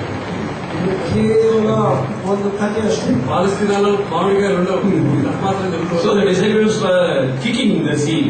ಆ ಒಂದು ಶಿಷ್ಯರು ಆ ಒಂದು ಬೀಜವನ್ನು ಹೊತ್ತುಕೊಂಡು ಹೋಗ್ತಾ ಇದ್ದರು. ఆ శిష్యులు ఆ మామిడికాయ టెంకని తరుముకుంటూ పోతున్నారు. But Lord Jesus Christ stooped and then took the mango seed in his hand. ಕರ್ತನಾದ ಯೇಸು ಕ್ರಿಸ್ತನು ಬಗ್ಗಿ ಆ ಒಂದು ಬೀಜವನ್ನು ತನ್ನ ಕೈಯಲ್ಲಿ ಎತ್ತಿಕೊಂಡನು. ప్రభు యేసు క్రీస్తు వారు ఆ యొక్క మామిడికాయ టెంకని తీసుకున్నాడు. The disciples said, Lord, throw it away, it is dirty. ಆ ಶಿಷ್ಯರಂದ್ರೆ ಕರ್ತನೆ ಅದನ್ನು ಒದಗಿ ಬಿಡು, ಅದು ಹೊಲಸಾಗಿದೆ. మరి శిష్యులందరూ ప్రభుత్వం చెప్తున్నాడు అదంతా మురికిగా ఉంది కానీ పారవే అన్నారు. But the Lord Jesus Christ said, it seems, ಆದರೂ ಕರ್ತನಾದ ಯೇಸು ಕ್ರಿಸ್ತನು ಹೀಗಂದನಂತೆ, అయితే ప్రభు యేసు క్రీస్తు వారు ఈ రీతిగా చెప్పాడంట. if I plant it in a good soil, water it, manure it and protect it, oh what a sweet fruit this seed can bring. ಇದನ್ನು ನಾನು ಒಳ್ಳೆಯ ನೆಲದಲ್ಲಿ ಇದನ್ನು ಬಿತ್ತಿ ಇದಕ್ಕೆ ನೀರು ಹಾಕಿ ಇದಕ್ಕೆ ಗೊಬ್ಬರ ಹಾಕುವುದಾದರೆ ತನ್ನ ಕಾಲದಲ್ಲಿ ಸಿಹಿಯಾದ ಹಣ್ಣುಗಳನ್ನು ಇದು ಕೊಡುತ್ತದೆ. ఈ యొక్క గింజని మంచి నీళ్ళలో పెట్టి నీళ్లు పోసి ఎరువేసి దాన్ని పెంచితే ఒకనొక సమయంలో ఎంతో మధురమైన ఫలాలు ఇస్తుంది అన్నాడు. Everyone, God has got great plan. ನಿಮ್ಮಲ್ಲಿ ಪ್ರತಿಯೊಬ್ಬರ ಕಡೆಗೆ ಕರ್ತನ ಒಂದು ఉన్నతವಾದ ಉದ್ದೇಶ ಉಂಟು. మీలో ఉన్న ప్రతి ఒక్కరి పక్షమున ప్రభుకి ఉన్నతమైన ఉద్దేశం ఉంది. As far as he is concerned, nobody is second rate. ಆತನ ಕಣ್ಣ ದೃಷ್ಟಿಯಲ್ಲಿ ಯಾರು ಕೂಡ ಎರಡನೇವನನ್ನು ಮೂರನೇವನು ಕಡಿಮೆ ದರ್ಜೆಯುಳ್ಳವನಲ್ಲ. కాబట్టి ఆయన దృష్టిలో ఎవరు కూడా రెండో స్థానంలో మూడో స్థానంలో పనికి వారి మాదిరిగా లేరు. And he has got the best plan for each one of our lives and he values us. He has got a purpose for us. ಆತನು ನಮ್ಮೆಲ್ಲರ ಜೀವನಗಳಿಗೆ ಸಂಬಂಧಪಟ್ಟಂತೆ ఉన్నతವಾದ ಉದ್ದೇಶವಿಟ್ಟು ನಮ್ಮ ಜೀವನವನ್ನು ಆತನ ದೃಷ್ಟಿಯಲ್ಲಿ ಅಮೂಲ್ಯವನ್ನೆನಿಸುತ್ತಾನೆ. మన జీవితం పక్షాన తాను కలిగిన ఉన్నతమైన ఉద్దేశాన్ని బట్టి మనల్ని దేవుడు ఎంతో అమూల్యమైన వారిగా చూస్తున్నాడు. He knows if only we say yes to him, what he can make out of us. ನಾವು ಕೇವಲ ಆತನ ಸನ್ನಿಧಿಯಲ್ಲಿ ಹೌದು ಎಂದು ಒಪ್ಪಿಕೊಳ್ಳುವುದಾದರೆ ಆತನು ನಮ್ಮನ್ನೇನು ಮಾಡಬೇಕೆಂಬುದು ಆತನಿಗೆ ಗೊತ್ತುಂಟು. మనం ఆయన సన్నిధికి వచ్చి అవును ప్రభు అని మనం ఒప్పుకుంటే చాలు మన జీవితాల ద్వారా ఏం చేయాలో ఆయన ఎరిగిన వాడిగా ఉన్నాడు. So that is the reason he loves us. ಅದಕ್ಕೋಸ್ಕರ ಆತನನ್ನು ಪ್ರೀತಿಸುತ್ತಾ ಇದ್ದಾರೆ. ಆ ಕಾರಣವನ್ನು ಬట్టి ప్రభువును ప్రేమిస్తున్నాడు. He says in Isaiah 55:9, ಯೆಶಾಯನ ಗ್ರಂಥ 55ನೇ ಅಧ್ಯಾಯ 9ನೇ ವಚನದಲ್ಲಿ ಹೀಗನ್ನುತ್ತಾನೆ. ಯೆಶಾಯ ಗ್ರಂಥం 55 అధ్యాయం 9వ వచనంలో అంటాడు, I know the thoughts that I think toward you. As the heaven is high above the earth, so are my thoughts higher than the earth. ಭೂಮಿ ಮೇಲೆ ಆಕಾಶವೆಷ್ಟು ಉನ್ನತವಾಗಿದೆಯೋ ನಿನ್ನ ಕಡೆಗೆ ನನ್ನ ಆಲೋಚನೆಗಳು ಅಷ್ಟು ಉನ್ನತವಾಗಿವೆ. ఆకాశం భూమిపైకి ఎంత ఉన్నతంగా ఉన్నవో నీ పక్షంలో నా ఆలోచన అంత ఉన్నతంగా ఉన్నాయి. I'm sorry, I'm not able to quote it. So here we find the Lord has high thoughts concerning you. ನಿಮ್ಮನ್ನು ಕುರಿತು ಕರ್ತನಿಗೆ ಉನ್ನತವಾದ ಉದ್ದೇಶಗಳುಂಟು. మిమ్మల్ని గురించి ప్రవేశిస్తూ ఎన్నో ఉన్నతమైన ఉద్దేశాలు ఉన్నాయి. Same thing we find in Deuteronomy chapter 28 and verse 13 in English, 14 in Telugu. ಧರ್ಮೋಪದೇಶ ಕಾಂಡ 28ನೇ ಅಧ್ಯಾಯ 13ನೇ ವಚನದಲ್ಲಿ ಆಂಗ್ಲ ಭಾಷೆಯಲ್ಲಿ, ಮಿಕ್ಕ ಭಾಷೆಗಳಲ್ಲಿ 14ನೇ ವಚನ. ద్వితీయోపదేశ కాండం 28వ అధ్యాయం 14వ వచనంలో అదే మాట రాయబడి ఉంది. Thou shalt be the head and not the tail. ನೀನು ತೊರೆಯಾಗಿರುವುದಿಲ್ಲ, ಕಡಿಯವಾಗಿರುವುದಿಲ್ಲ. నిన్ను తలగా నియమిస్తున్నాను కానీ తోకగా నియమింపను. More than our parents, the Lord has highest purpose for us. ನಮ್ಮ ತಂದೆ ತಾಯಿಗಳು ನಮ್ಮ ಮೇಲಿಟ್ಟಿರುವಂತಹ ಆಸೆಗಳಿಗಿಂತ ನಮ್ಮ ಕರ್ತನು ನಮ್ಮ ಮೇಲಿಟ್ಟಿರುವ ಆಸೆಗಳು ಹೆಚ್ಚು. మన తల్లిదండ్రుల కంటే మన ప్రభువైన యేసుక్రీస్తు వారు మన పక్షాన గొప్ప ఉద్దేశాలు కలిగి ఉన్నారు. So he says, my son, my daughter, you surrender to me. I will make your life wonderful, successful, and he loves us in spite of our hypocrisy. ಆದ್ದರಿಂದ ಪ್ರಿಯರೇ, ನಮ್ಮ ಕರ್ತನಾದ ಯೇಸುಕ್ರಿಸ್ತನು ಹೀಗನ್ನುತ್ತಾನೆ, ನಿಮ್ಮ ಜೀವನಗಳನ್ನು ನನಗೆ ಒಪ್ಪಿಸಿಕೊಡಿರಿ, ನಾನು ನಿಮ್ಮ ಜೀವನಗಳನ್ನು ಅದ್ಭುತಕರವಾಗಿ ಮಾಡುತ್ತೇನೆ.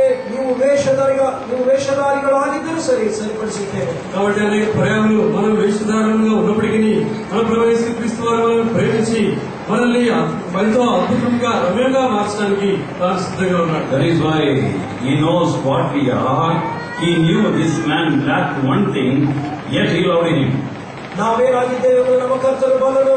ಈ ಯವನಸ್ಥರಲ್ಲಿ ಒಂದು ಕೊರತೆಯಾಗಿದ್ದು, ಆದರೂ ಕೂಡ ಆ ಯವನಸ್ಥರನ್ನು ಕರ್ತನು ಪ್ರೇಮಿಸಿದರು. కాబట్టి ఈ యవనస్తుల్లో కూడా ఒక కొరత ఉన్నప్పటికీ ప్రభువు తనని ప్రేమిస్తూ ఉన్నాడు.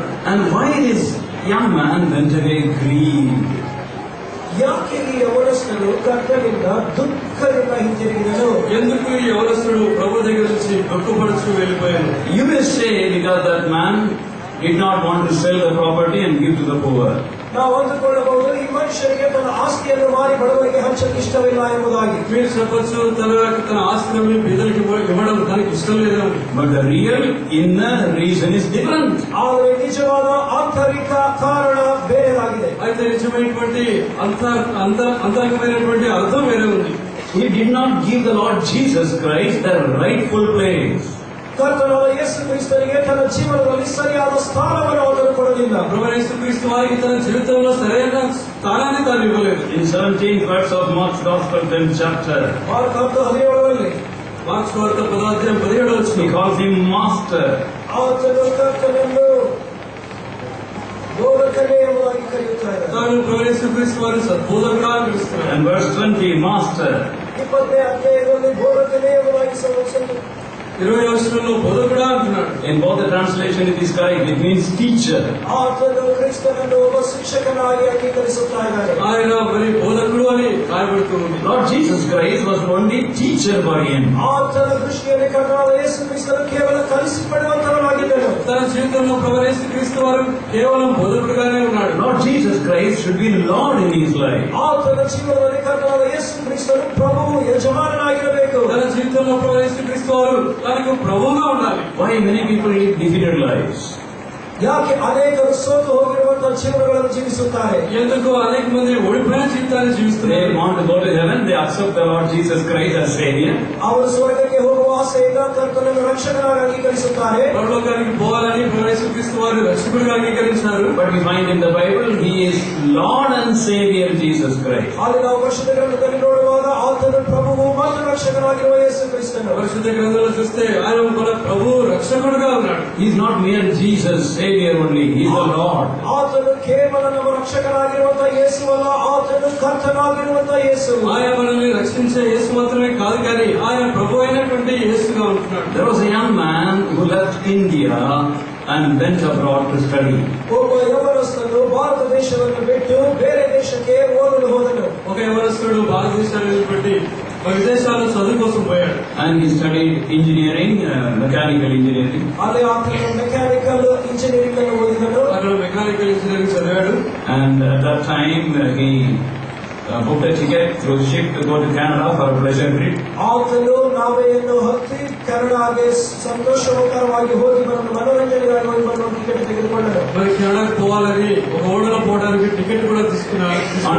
On the ship he read a notice. ఆ ಒಂದು షిప్ ಅಲ್ಲಿ ಒಂದು నోటీస్ అನ್ನು ఓదిదను. ఆ యొక్క మరి ఓడలో ఒక ప్రకటన తాను చదివాడు. Today Sunday in the afternoon on the deck a Christian service will be there. ಈ ದಿನ ಮಧ್ಯಾಹ್ನ ಕಾಲ ఈ ಒಂದು నావెಯಲ್ಲಿ క్రైస్తవ సభ ప్రార్థన ఇరుತ್ತದೆ. ఈ మధ్యాహ్న సమయంలో మరి ఈ యొక్క ఓడలో మరి క్రైస్తవ ప్రార్థన ఉంటుంది అన్నాడు. And he was against Christianity. ఆతను క్రైస్తవ విరోధియాగిద్దరు. ఆయన క్రైస్తవులకు విరోధిగా ఉన్నాడు. When a Bible was presented to him in the school, ఆతనిಗೆ ಶಾಲೆಯಲ್ಲಿ ಬೈಬಲ್ ಬಹುಮಾನವಾಗಿ ಕೊಟ್ಟಾಗ మరి పాఠశాలలో తనకి ఒకసారి బైబిల్ కూడా బహుమానంగా ఇవ్వబడింది. he tore the Bible only kept the cover.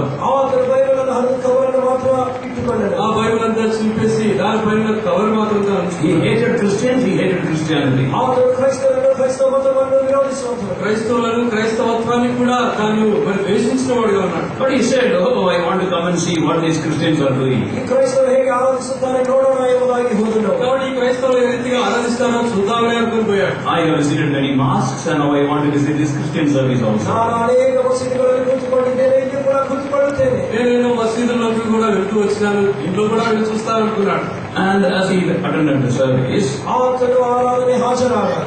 ఆ యొక్క సభలో తాను వెళ్ళినప్పుడు when they stood up, he stood up. ಅವರೆಲ್ಲರೂ ಆತನ ಎದುರಿದ್ದರು. వారు లేచి నిలిచినప్పుడు తాను నిలుస్తుంది. When they sat down, he sat down. ಅವರು ಕೂತ್ಕೊಳ್ಳಿ, ಇತರರು ಕೂಡ ಕೂತ್ಕೊಳ್ಳಿ. వారు కూర్చున్నప్పుడు తాను కూర్చున్నాడు. When the message started, he went to sleep. ఆ సందేశ ఆరంభంలో నిద్ర ಹೋದರು. మరి ఆ యొక్క సందేశం ప్రారంభమవగానే తాను నిద్రపోయాడు. And in the end, they all knelt down to pray. ಎಲ್ಲರ ಕಡೆಯಾಗಿ ಮೊಣಕಾಲಲ್ಲಿ ಪ್ರಾರ್ಥಿಸುವಾಗ తర్వాత చివరిలో మోకాళ్ళ నుండి ప్రార్థించడానికి అందరూ మోకాడు ఉన్నారు. He wanted to walk out. ಹೊರಗಡೆ ಹೋಗಲು ಬಯಸಿದರು. లేచి బయటికి పోదాం అనుకున్నాడు. On the left side, one was kneeling, on the right side, one was kneeling. ಎರಡು ಕಡೆಯಲ್ಲಿ ಒಬ್ಬೊಬ್ಬರು ಕುಳಿತಿರುವುದರಿಂದ కాబట్టి కుడి పక్కన ఎడ పక్కన కూడా ఇద్దరు మోకాళ్ళు And ఉన్నారు. he said, when these fellows are kneeling, I can also kneel.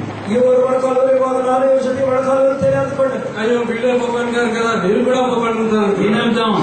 ಆತನ ಮೊಣಕಾಲು ಇದನ್ನು తర్వాత మోకాళ్ళు వేశాడు. Suddenly, he was surrounded by a strange presence. ಆತನ ಸುತ್ತಲೂ ಒಂದು ಬೇರೆ ಆಗಿರುವಂತಹ ಸನ್ನಿಧಿ ಇದ್ದಂತೆ ಅನುಭವಿಸಿದರು. అకస్మాత్తుగా ఒక కృతమైనటువంటి మరి సన్నిధిని తాను అనుభవిస్తుంది. He felt God was there. ಆತನಿಗೆ ದೇವರು ಅಲ್ಲಿದ್ದಾನೆ ಅನಿಸಿತು. దేవుడు అక్కడ ఉన్నాడని తాను గుర్తిస్తూ వచ్చాడు. Without his knowledge, he started saying, ಆತನ ಒಂದು ಪ್ರಯಾಸವಿಲ್ಲದೆ ಆತನು ಹೇಳಲು ಆರಂಭಿಸಿದನು. ఆయనకు తెలియకుండానే తాను ఒక మాట చెప్తూ వచ్చాడు. Lord Jesus, you are the living God, you are the true God. Lord Jesus, you are the living God, you are the true God. ಯೇಸುವೇ, ನೀನೇ ಸಜೀವವಾದ ದೇವರು, ನೀನೇ ನಿಜವಾದ ದೇವರು. ప్రభువైన యేసు, నువ్వు సజీవుడైన దేవుడవు, నిజమైన దేవుడవు అని చెప్తూ వచ్చాడు. After the service was over, ಆ ಆರಾಧನೆ ಕಾರ್ಯ ಮುಗಿದ ನಂತರ ఆ కారణం అయిపోయింది. a strange feeling came to him. ಆತನಲ್ಲಿ ಒಂದು ವಿಶಿಷ್ಟವಾದಂತಹ ಅನುಭವ. He wanted to follow the Bible and read. ಆ ಪರಿಶುದ್ಧ ಗ್ರಂಥವನ್ನು ತೆಗೆದುಕೊಂಡು ಓದಬೇಕೆಂದಿದ್ದ. తన జీవితంలో కొత్త మరి అనుభవం కలిగింది. బైబిల్ తెరిచి చదువుకోవాలనుకున్నాడు. And somebody gave him a New Testament. ಆತನಿಗೆ ಯಾರೋ ಹೊಸ ಒಡಂಬಡಿಕೆಯನ್ನು ಕೂಡ ಕೊಟ್ಟರು. ఎవరో అతనికి కొత్త నిబంధన ఇచ్చారు. He was reading for hours together. ಅವನು ತಾಸಾನುಗಟ್ಟಲೆ ಓದಿದನು. గంటల తరబడి దాన్ని చదువుతూ వచ్చాడు. When he read the Gospel, ನಾವು ಸುವಾರ್ತೆಗಳನ್ನು ఓదుವಾಗ మన సువార్తలు చదువుతున్నప్పుడు this is my body broken for you, this is my blood shed for you. ಇದು ನಿಮಗೋಸ್ಕರ ಬರೆಯಲ್ಪಟ್ಟಿರುವ ನನ್ನ ದೇಹವು ನಿಮಗೋಸ್ಕರ ಸೃಷ್ಟಿಸಲ್ಪಟ್ಟಿರುವ ನನ್ನ ರಕ್ತವು. ఇది మీ కొరకు వినబడిన శరీరము, మీ కొరకు చిందింపబడిన రక్తము అని చూస్తాడు. And he felt Lord Jesus Christ himself was saying that standing near him. ಕರ್ತನಾದ ಯೇಸು ಕ್ರಿಸ್ತನೇ ಆತನ ಪಕ್ಕದಲ್ಲಿ ನಿಂತು ಈ ಮಾತುಗಳನ್ನು ಹೇಳಿರುವಂತೆ ಆತನು ಕೇಳಿದನು. ప్రభువైన యేసుక్రీస్తు వారు తన పక్కన నిల్చొని ఈ మాటలు చెప్పినట్లుగా తాను గ్రహించాడు. Immediately a great conviction that he was a dirty sinner came to him. ತಕ್ಷಣ ಆತನು ಒಬ್ಬ ಪ್ರಧಾನ ಪಾಪಿ ಎಂಬುದನ್ನು ಆತನೇ ಒಪ್ಪಿಕೊಳ್ಳಲು ಆರಂಭಿಸಿದನು. మరి తక్షణమే తాను ఎంతో భయంకరమైన పాపినని తాను ఒప్పుకుంటూ వచ్చినాడు. Lord, be merciful unto me, a sinner. Lord Jesus, forgive me. ಕರ್ತನಾದ ಯೇಸು ಕ್ರಿಸ್ತನೇ ಪಾಪಿಯಾದ ನನ್ನನ್ನು ಕರುಣಿಸಿ ಕ್ಷಮಿಸು ಎಂಬುದಾಗಿ ಪ್ರಾರ್ಥಿಸತೊಡಗಿದನು. ప్రభువైన యేసు, పాపినైన నన్ను కరుణించుము, నన్ను క్షమించుము అని ప్రార్థిస్తూ వచ్చాడు. As broken-heartedly he was praying, ಆತನು ಎದುರುಗೊಳ್ಳುವಾಗ ಅಳುವಾಗ విరిగిన హృదయంతో తాను ఆయన ఏడుస్తున్నాడు. another verse came to him. ಆತನಿಗೆ ಇನ್ನೊಂದು ವಾಕ್ಯ ನೆನಪಾಯಿತು. ఇంకొక మాట వచ్చింది. Go in peace, thy sins are forgiven thee. ಸಮಾಧಾನದಿಂದ ಹೋಗಿ ನಿನ್ನ ಪಾಪಗಳು ಕ್ಷಮಿಸಲ್ಪಟ್ಟಿವೆ. నీ పాపాలు క్షమించబడ్డాయి, సమాధానంగా వెళ్ళము అని. And that adamant zealous in that Sikh, he was changed. ಆ ಒಬ್ಬ ಹಠವಾಗಿರುವಂತ ಸಿಖ್ ವ್ಯಕ್ತಿಯು ಬದಲಾದನು. కాబట్టి అంత భయంకరమైన వ్యక్తి కూడా తాను మార్చిపోయేవాడు. He was baptized. He was baptized. ఆతను దీక్షాస్నానం ತೆಗೆದುಕೊಂಡನು. బాప్తిజం తీసుకున్నాడు. One day as he was praying, మొదల దిన అతను ప్రార్థిస్తున్నాడు. ఒక దినాన్ని తాను ప్రార్థన చేస్తున్నాడు. God told him to go back to India and preach the gospel. ಕರ್ತನು ಅವನಿಗೆ ತಿರುಗಿ ಭಾರತದೇಶಕ್ಕೆ ಸುವಾರ್ತೆಯನ್ನು ಸಾರು ಎಂದು ಹೇಳಿದನು. ఇండియాకి తిరిగి వెళ్ళి అక్కడ స్వార్థ ప్రకటించాలని ప్రభు చెప్పాడు. He said, Lord, don't make me a preacher. దయవిಟ್ಟು కರ್ತనే నన్ను బోధకరాಗಿ ಮಾಡಬೇಡ ಎಂಬುದಾಗಿ ಬೇಡಿಕೊಂಡನು. ప్రభువా దయచేసి నన్ను బోధకుడిగా చేయొద్దు అని వేడుకున్నాడు. Now I have 2 engineering degrees. ಈಗ ನನ್ನ ಹತ್ರ 2 ಇಂಜಿನಿಯರಿಂಗ್ ಪದವಿಗಳಿವೆ. నా దగ్గర ఇప్పుడు 2 ఇంజనీరింగ్ డిగ్రీలు ఉన్నాయి. One is mechanical, another is agriculture. ನನ್ನ హತ್ರ అగ్రికల్చరల్ ఇంజనీరింగ్ ಇದೆ ಮತ್ತು ಮೆಕ್ಯಾನಿಕల్ ಇಂಜಿನಿಯರಿಂಗ್ ಇದೆ. మరి మెకానికల్ అగ్రికల్చర్ 2 ఇంజనీరింగ్ డిగ్రీలు ఉన్నాయి. If I go back to India, I will earn lot of money. ನಾನು ತಿರುಗಿ ಭಾರತದೇಶಕ್ಕೆ ಹೋಗಿ ಎಷ್ಟು ಹಣವನ್ನು ಸಂಪಾದಿಸುತ್ತೇನೆ. నేను భారతదేశానికి వెళ్తే ఎంతో డబ్బు సంపాదిస్తాను. I will give you half my salary. ನಾನು ನಿನಗೆ ಅರ್ಧ ಸಂಬಳವನ್ನು ಕೊಟ್ಟುಬಿಡುತ್ತೇನೆ. నా జీతంలో సగం జీతం నీకే ఇచ్చేస్తాను. And God told him, I don't want your money, I want you. ಕರ್ತನು ಹೇಳಿದನು, ನಿನ್ನ ಹಣ ನನಗೆ ಬೇಕಾಗಿಲ್ಲ, ನನಗೆ ನೀನು ಬೇಕು. ప్రభువా నాడు నీ డబ్బు నాకు అవసరం లేదు, నువ్వే నాకు కావాలన్నాడు. Then he struggled and said after some time, Lord, I will give you all my salary, full salary. ಸ್ವಲ್ಪ ಹೊತ್ತಿಗೆ ಬೇಡಿಕೊಂಡ ನಂತರ ಕರ್ತನ ಪೂರ್ಣ ಸಂಬಳ ನಿನಗೆ ಕೊಟ್ಟುಬಿಡುತ್ತೇನೆ, ನನ್ನನ್ನು ಬಿಟ್ಟುಬಿಡು. తర్వాత కొంచెం పోరాటం తర్వాత ప్రభువా నా జీతం అంతా నీకే ఇచ్చేస్తాను అన్నాడు. Same reply from the Lord, I don't want your money, I want you. కರ್ತನಿಗೆ అదే ఉత్తరం, నిన్న సంబಳ ನನಗೆ ಬೇಡ, ನನಗೆ ನೀನು ಬೇಕು. మరి దేవుడి నుంచి అదే సమాధానము, నీ డబ్బు నాకు అవసరం లేదు, నువ్వే నాకు కావాలి. And he was struggling. ಅವನು ಈ ರೀತಿಯಾಗಿ ಹೋರಾಡುವಾಗ, ఆ రీతిగా తను And he పోరాడుతున్నాడు, was praying. ಪ್ರಾರ್ಥಿಸುವಾಗ ప్రార్థిస్తున్నాడు. Finally he said, yes Lord, I surrender. ಕರ್ತನೆ ಒಪ್ಪಿಕೊಳ್ಳುತ್ತೇನೆ ಎಂಬುದಾಗಿ ಹೇಳಿದನು. మరి ప్రభువా ఇది నేను అంగీకరిస్తున్నాను అని సమర్పించుకున్నాడు. Then the Lord told him on 4 conditions. ಆತನಿಗೆ ಕರ್ತನು 4 ಷರತ್ತುಗಳನ್ನು ಇಟ್ಟನು. అయితే దేవుడు తనకి 4 షరతులు ఇచ్చినాడు. You should not have any claim over your parental property. ನಿನ್ನ ತಂದೆಯ ಆಸ್ತಿ ಮೇಲೆ ನಿನಗೆ ಯಾವ ಹಕ್ಕು ಅಧಿಕಾರವಿರಕೂಡದು. నీ తండ్రి యొక్క ఆస్తి గురించి నీకు ఎటువంటి హక్కులు కూడా ఉండకూడదు. Secondly, don't tell others directly, indirectly of any of your needs. ಆದ್ದರಿಂದ ನಿನ್ನ ಅವಶ್ಯಕತೆಗಳನ್ನು ನೇರವಾಗಿ ಅಥವಾ ಪರರ ಮೂಲಕ ನಿನ್ನ ಅವಶ್ಯಕತೆಗಳನ್ನು ಯಾರು ತಿಳಿಸಬೇಡ. నీ యొక్క అవసరతలు మరి సూటిగా కానీ లేకపోతే వేరే విధానంలో కానీ ఎవరికి కూడా చెప్పుకోకూడదు. Thirdly, don't join any denomination. ಮೂರನೇದಾಗಿ ಯಾವ ಸಭೆಯ ಡಿನಾಮಿನೇಷನ್ ಅನ್ನು ನೀನು ಸೇರಬೇಡ. మూడోదిగా ఏ డినామినేషన్ లో కూడా నువ్వు చేరకూడదు. Fourthly, don't make your plan. I will guide you day by day. ನಿನ್ನದೇ ಆದ ಯೋಚನೆಯನ್ನು ಮಾಡಿಕೊಳ್ಳಬೇಡ, ಪ್ರತಿನಿತ್ಯವೂ ನಾನು ನಿನ್ನ ನಡೆಸುತ್ತೇನೆ. నీ జీవితం గురించి ఎటువంటి ప్రణాళికను వేసుకోవద్దు, అనుదినం నేను నిన్ను నడిపిస్తాను. He said, yes Lord, and came to India. ಅವನು ಒಪ್ಪಿಕೊಂಡು ಭಾರತ ದೇಶಕ್ಕೆ ಬಂದನು. సరే ప్రభు అని చెప్పి భారతదేశం వచ్చినాడు. His father and mother came to see him in Mumbai. ಮುಂಬೈಯಲ್ಲಿ ಆತನ ತಂದೆ ತಾಯಿಯರು ಆತನನ್ನು ಸ್ವೀಕರಿಸಲು ಬಂದರು. అతని తల్లిదండ్రులు ముంబైలో తనని ఆహ్వానించడానికి వచ్చినారు. His father told him, my son, we know you and your mother and me, we know that you have become a Christian. ತಂದೆ ಹೇಳಿದನು, ತಾಯಿಯು ನನಗೆ ಗೊತ್ತುಂಟು, ನೀನೊಬ್ಬ ಕ್ರೈಸ್ತವನಾಗಿ ಮಾರ್ಪಟ್ಟಿದೆ ಎಂದು. తండ్రి చెప్పినాడు, నాకు నీ తల్లి కూడా తెలుసు నువ్వు క్రైస్తవుడుగా మారినావని. But you are welcome home. ನಿನ್ನನ್ನು ಮನೆಗೆ ಆಹ್ವಾನಿಸುತ್ತೇವೆ. నువ్వు ఇంటికి రావచ్చు. With one request. ಒಂದೇ ಒಂದು ಮನವಿ. అయితే ఒక మనవి, Don't tell others that you are a Christian. ನೀನು ಕ್ರೈಸ್ತನೆಂದು ಎಲ್ಲರಿಗೂ ಹೇಳಬೇಡ. ఇతరులకు నువ్వు క్రైస్తవుడుగా మారినావని చెప్పకూడదు. You secretly read the Bible, secretly pray. ನೀನು ಮನೆಯಲ್ಲಿ ರಹಸ್ಯವಾಗಿ ಪರಿಶುದ್ಧ ಗ್ರಂಥವನ್ನು ರಹಸ್ಯವಾಗಿ ಪ್ರಾರ್ಥಿಸಿಕೋ. రహస్యంగా బైబిల్ చదువుకో, ప్రార్థన చేసుకో. And this brother said, ಆ ಸಹೋದರನು ಹೇಳಿದನು, ఆ సహోదరుడు అన్నాడు, my father, how can I close my nose and my mouth without breathing can live for a long time? ತಂದೆಯೇ, ನನ್ನ ಮೂಗನ್ನು ಬಾಯಿಯನ್ನು ಮುಚ್ಚಿಕೊಂಡು ಶ್ವಾಸವಿಲ್ಲದೆ ಎಷ್ಟು ಹೊತ್ತು ನಾನು ಜೀವಂತವಾಗಿರಲಿ? కాబట్టి నా తండ్రి నా యొక్క ముక్కు నోరు మూసుకొని నేను ఎంతగానో జీవించగలను. And Lord Jesus Christ is my breath. ನನ್ನ ಕರ್ತನಾದ ಯೇಸು ಕ್ರಿಸ್ತನು ನನ್ನ ಶ್ವಾಸವಾಗಿದ್ದಾನೆ. యేసు క్రీస్తు వారే నా ఊపిరి. Father said, look at your mother weeping. ನಿನ್ನ ತಾಯಿ ಅಳುವುದನ್ನು ನೋಡು. నీ తల్లిని చూడు, ఎంతో ఏడుస్తుంది. How many years we are waiting to see you? ನಿನ್ನನ್ನು ಎಷ್ಟು ವರ್ಷಗಳಿಂದ ನೋಡಲು ಬಯಸುತ್ತಾ ಇದ್ದೇವೆ. నిన్ను చూడడానికి ఎన్ని సంవత్సరాలు ఎదురు All చూసావు. our relatives, your siblings are waiting to receive you. ಎಲ್ಲಾ ಸಂಬಂಧಿಕರು ಊರಲ್ಲಿ ನಿನಗೋಸ್ಕರ ಕಾಯುತ್ತಾ ಇದ್ದಾರೆ. మా యొక్క బంధువులు, నీతో పుట్టిన వారందరూ కూడా నిన్ను చూడాలని కోరుతున్నారు. And finally the father took his turban. ಕಡೆಯದಾಗಿ ತಂದೆಯು ಆತನ ತಲೆಯ ಮೇಲಿರುವಂತಹ ಪಗಡೆಯನ್ನು ತೆಗೆದು మరి చివరిగా తండ్రి తన తల మీద ఉన్నటువంటి భాగాన్ని తీసినాడు. It is shameful for a Sikh to take his turban in front of anybody. ಸಿಖ್ಖರನ್ನು ಸಿಖ್ಮತಕ್ಕೆ ಹೊಡೆದವನು ಎಲ್ಲರ ಮುಂದೆ ಆತನ ಪಗಡೆಯನ್ನು ತೆಗೆಯುವುದು ಬಹಳ అవమానకరವಾದ విషಯ. మరి ఒక సిక్కు మతస్థుడికి ఇతరుల ముందు తన తలపాగా తీయడం అంటే అదంతా అవమానకరమైన విషయం. He took his turban and put at the feet of his son. ತಂದೆಯು ಅದನ್ನು ತೆಗೆದು ಮಗನ ಕಾಲ ಮುಂದೆ ಇಟ್ಟನು. తండ్రి తన యొక్క తలపాగా తీసి కుమారుడి పాదం దగ్గర పెట్టినాడు. As though he was begging him. ఆతనನ್ನು భిక్షకరంತೆ వేడుకొడుతుంది. మరి అడుక్కునేంతగా తను తీసుకొచ్చాడు. Son, don't talk about Lord Jesus. Come home. మగనే యేసుక్రీస్తుని గురించి మాట్లాడಬೇಡ, మನೆಗೆ ಬಾ. మరి కుమారుడా యేసుక్రీస్తు గురించి మాట్లాడుతూ ఇంటికి రా. And he said, Lord Jesus Christ comes first. ఆతను ಹೇಳಿದನು, ನನ್ನ ಜೀವನದಲ್ಲಿ ಪ್ರಥಮ ಸ್ಥಾನ ಕರ್ತನಾದ యేసుక్రీస్తుನಿಗೆ. ఆయన నా జీవితంలో ప్రథమ స్థానం యేసుక్రీస్తు వారికి. The parents left him. తన కాయలు ఆతను అల్లే బిಟ್ಟು మನೆಗೆ ಹಿಂತಿರುಗಿದರು. తల్లిదండ్రులు తను విడిచి వెళ్ళిపోయారు. He was standing alone like an orphan.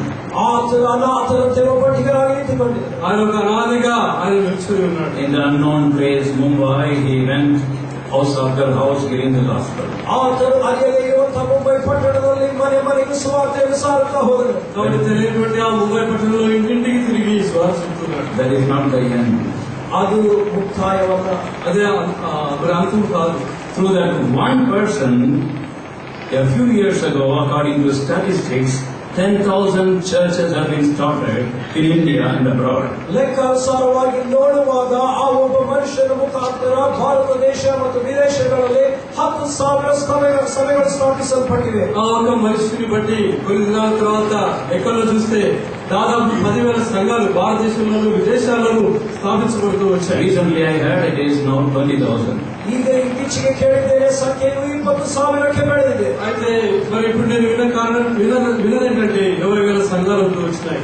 Don't think it is all a simple work. A great work started through this one man who surrendered his life. ಸರಳವಾಗಿ ಅದನ್ನು ಎಣಿಸಬೇಡಿ. ಒಂದು ಉನ್ನತವಾದ ಕೆಲಸ ಈ ಒಬ್ಬ ಯೌವನಸ್ಥರು ತನ್ನ ಜೀವನವನ್ನು ಕ್ರಿಸ್ತನಿಗೆ ಒಪ್ಪಿಸಿಕೊಟ್ಟಿದ್ದರಿಂದ ಸಾಧ್ಯವಾಯಿತು. తన జీవితాన్ని యేసుక్రీస్తు వారికి సమర్పించుకున్న కారణాన్ని బట్టి ఈ యొక్క యవనస్తుడి ద్వారా దేవుడు అనేక గొప్ప కార్యాలు చేస్తూ వచ్చాడు. Later on, his own father was born again and he only baptized his father. ನಂತರ ಆತನ ತಂದೆಯು ಕೂಡ ನೂತನವಾಗಿ ಜನಿಸಿದನು. ಮಗನೇ ತಂದೆಗೆ ದೀಕ್ಷಾಸ್ನಾನ ನೀಡಿದನು. తర్వాత తన తండ్రి కూడా తన రక్షణ పొందాడు. ఇప్పుడు ఈ కుమారుడే ఆ తండ్రికి బాప్తిస్మం And his father testified in one of the holy convocations, my son has become my spiritual father. ಪರಿಶುದ್ಧರ ಕೂಟದಲ್ಲಿ ತಂದೆ ಹೇಳಿದನು, ನನ್ನ ಮಗನೇ ನನ್ನ ಆತ್ಮೀಯ ತಂದೆ.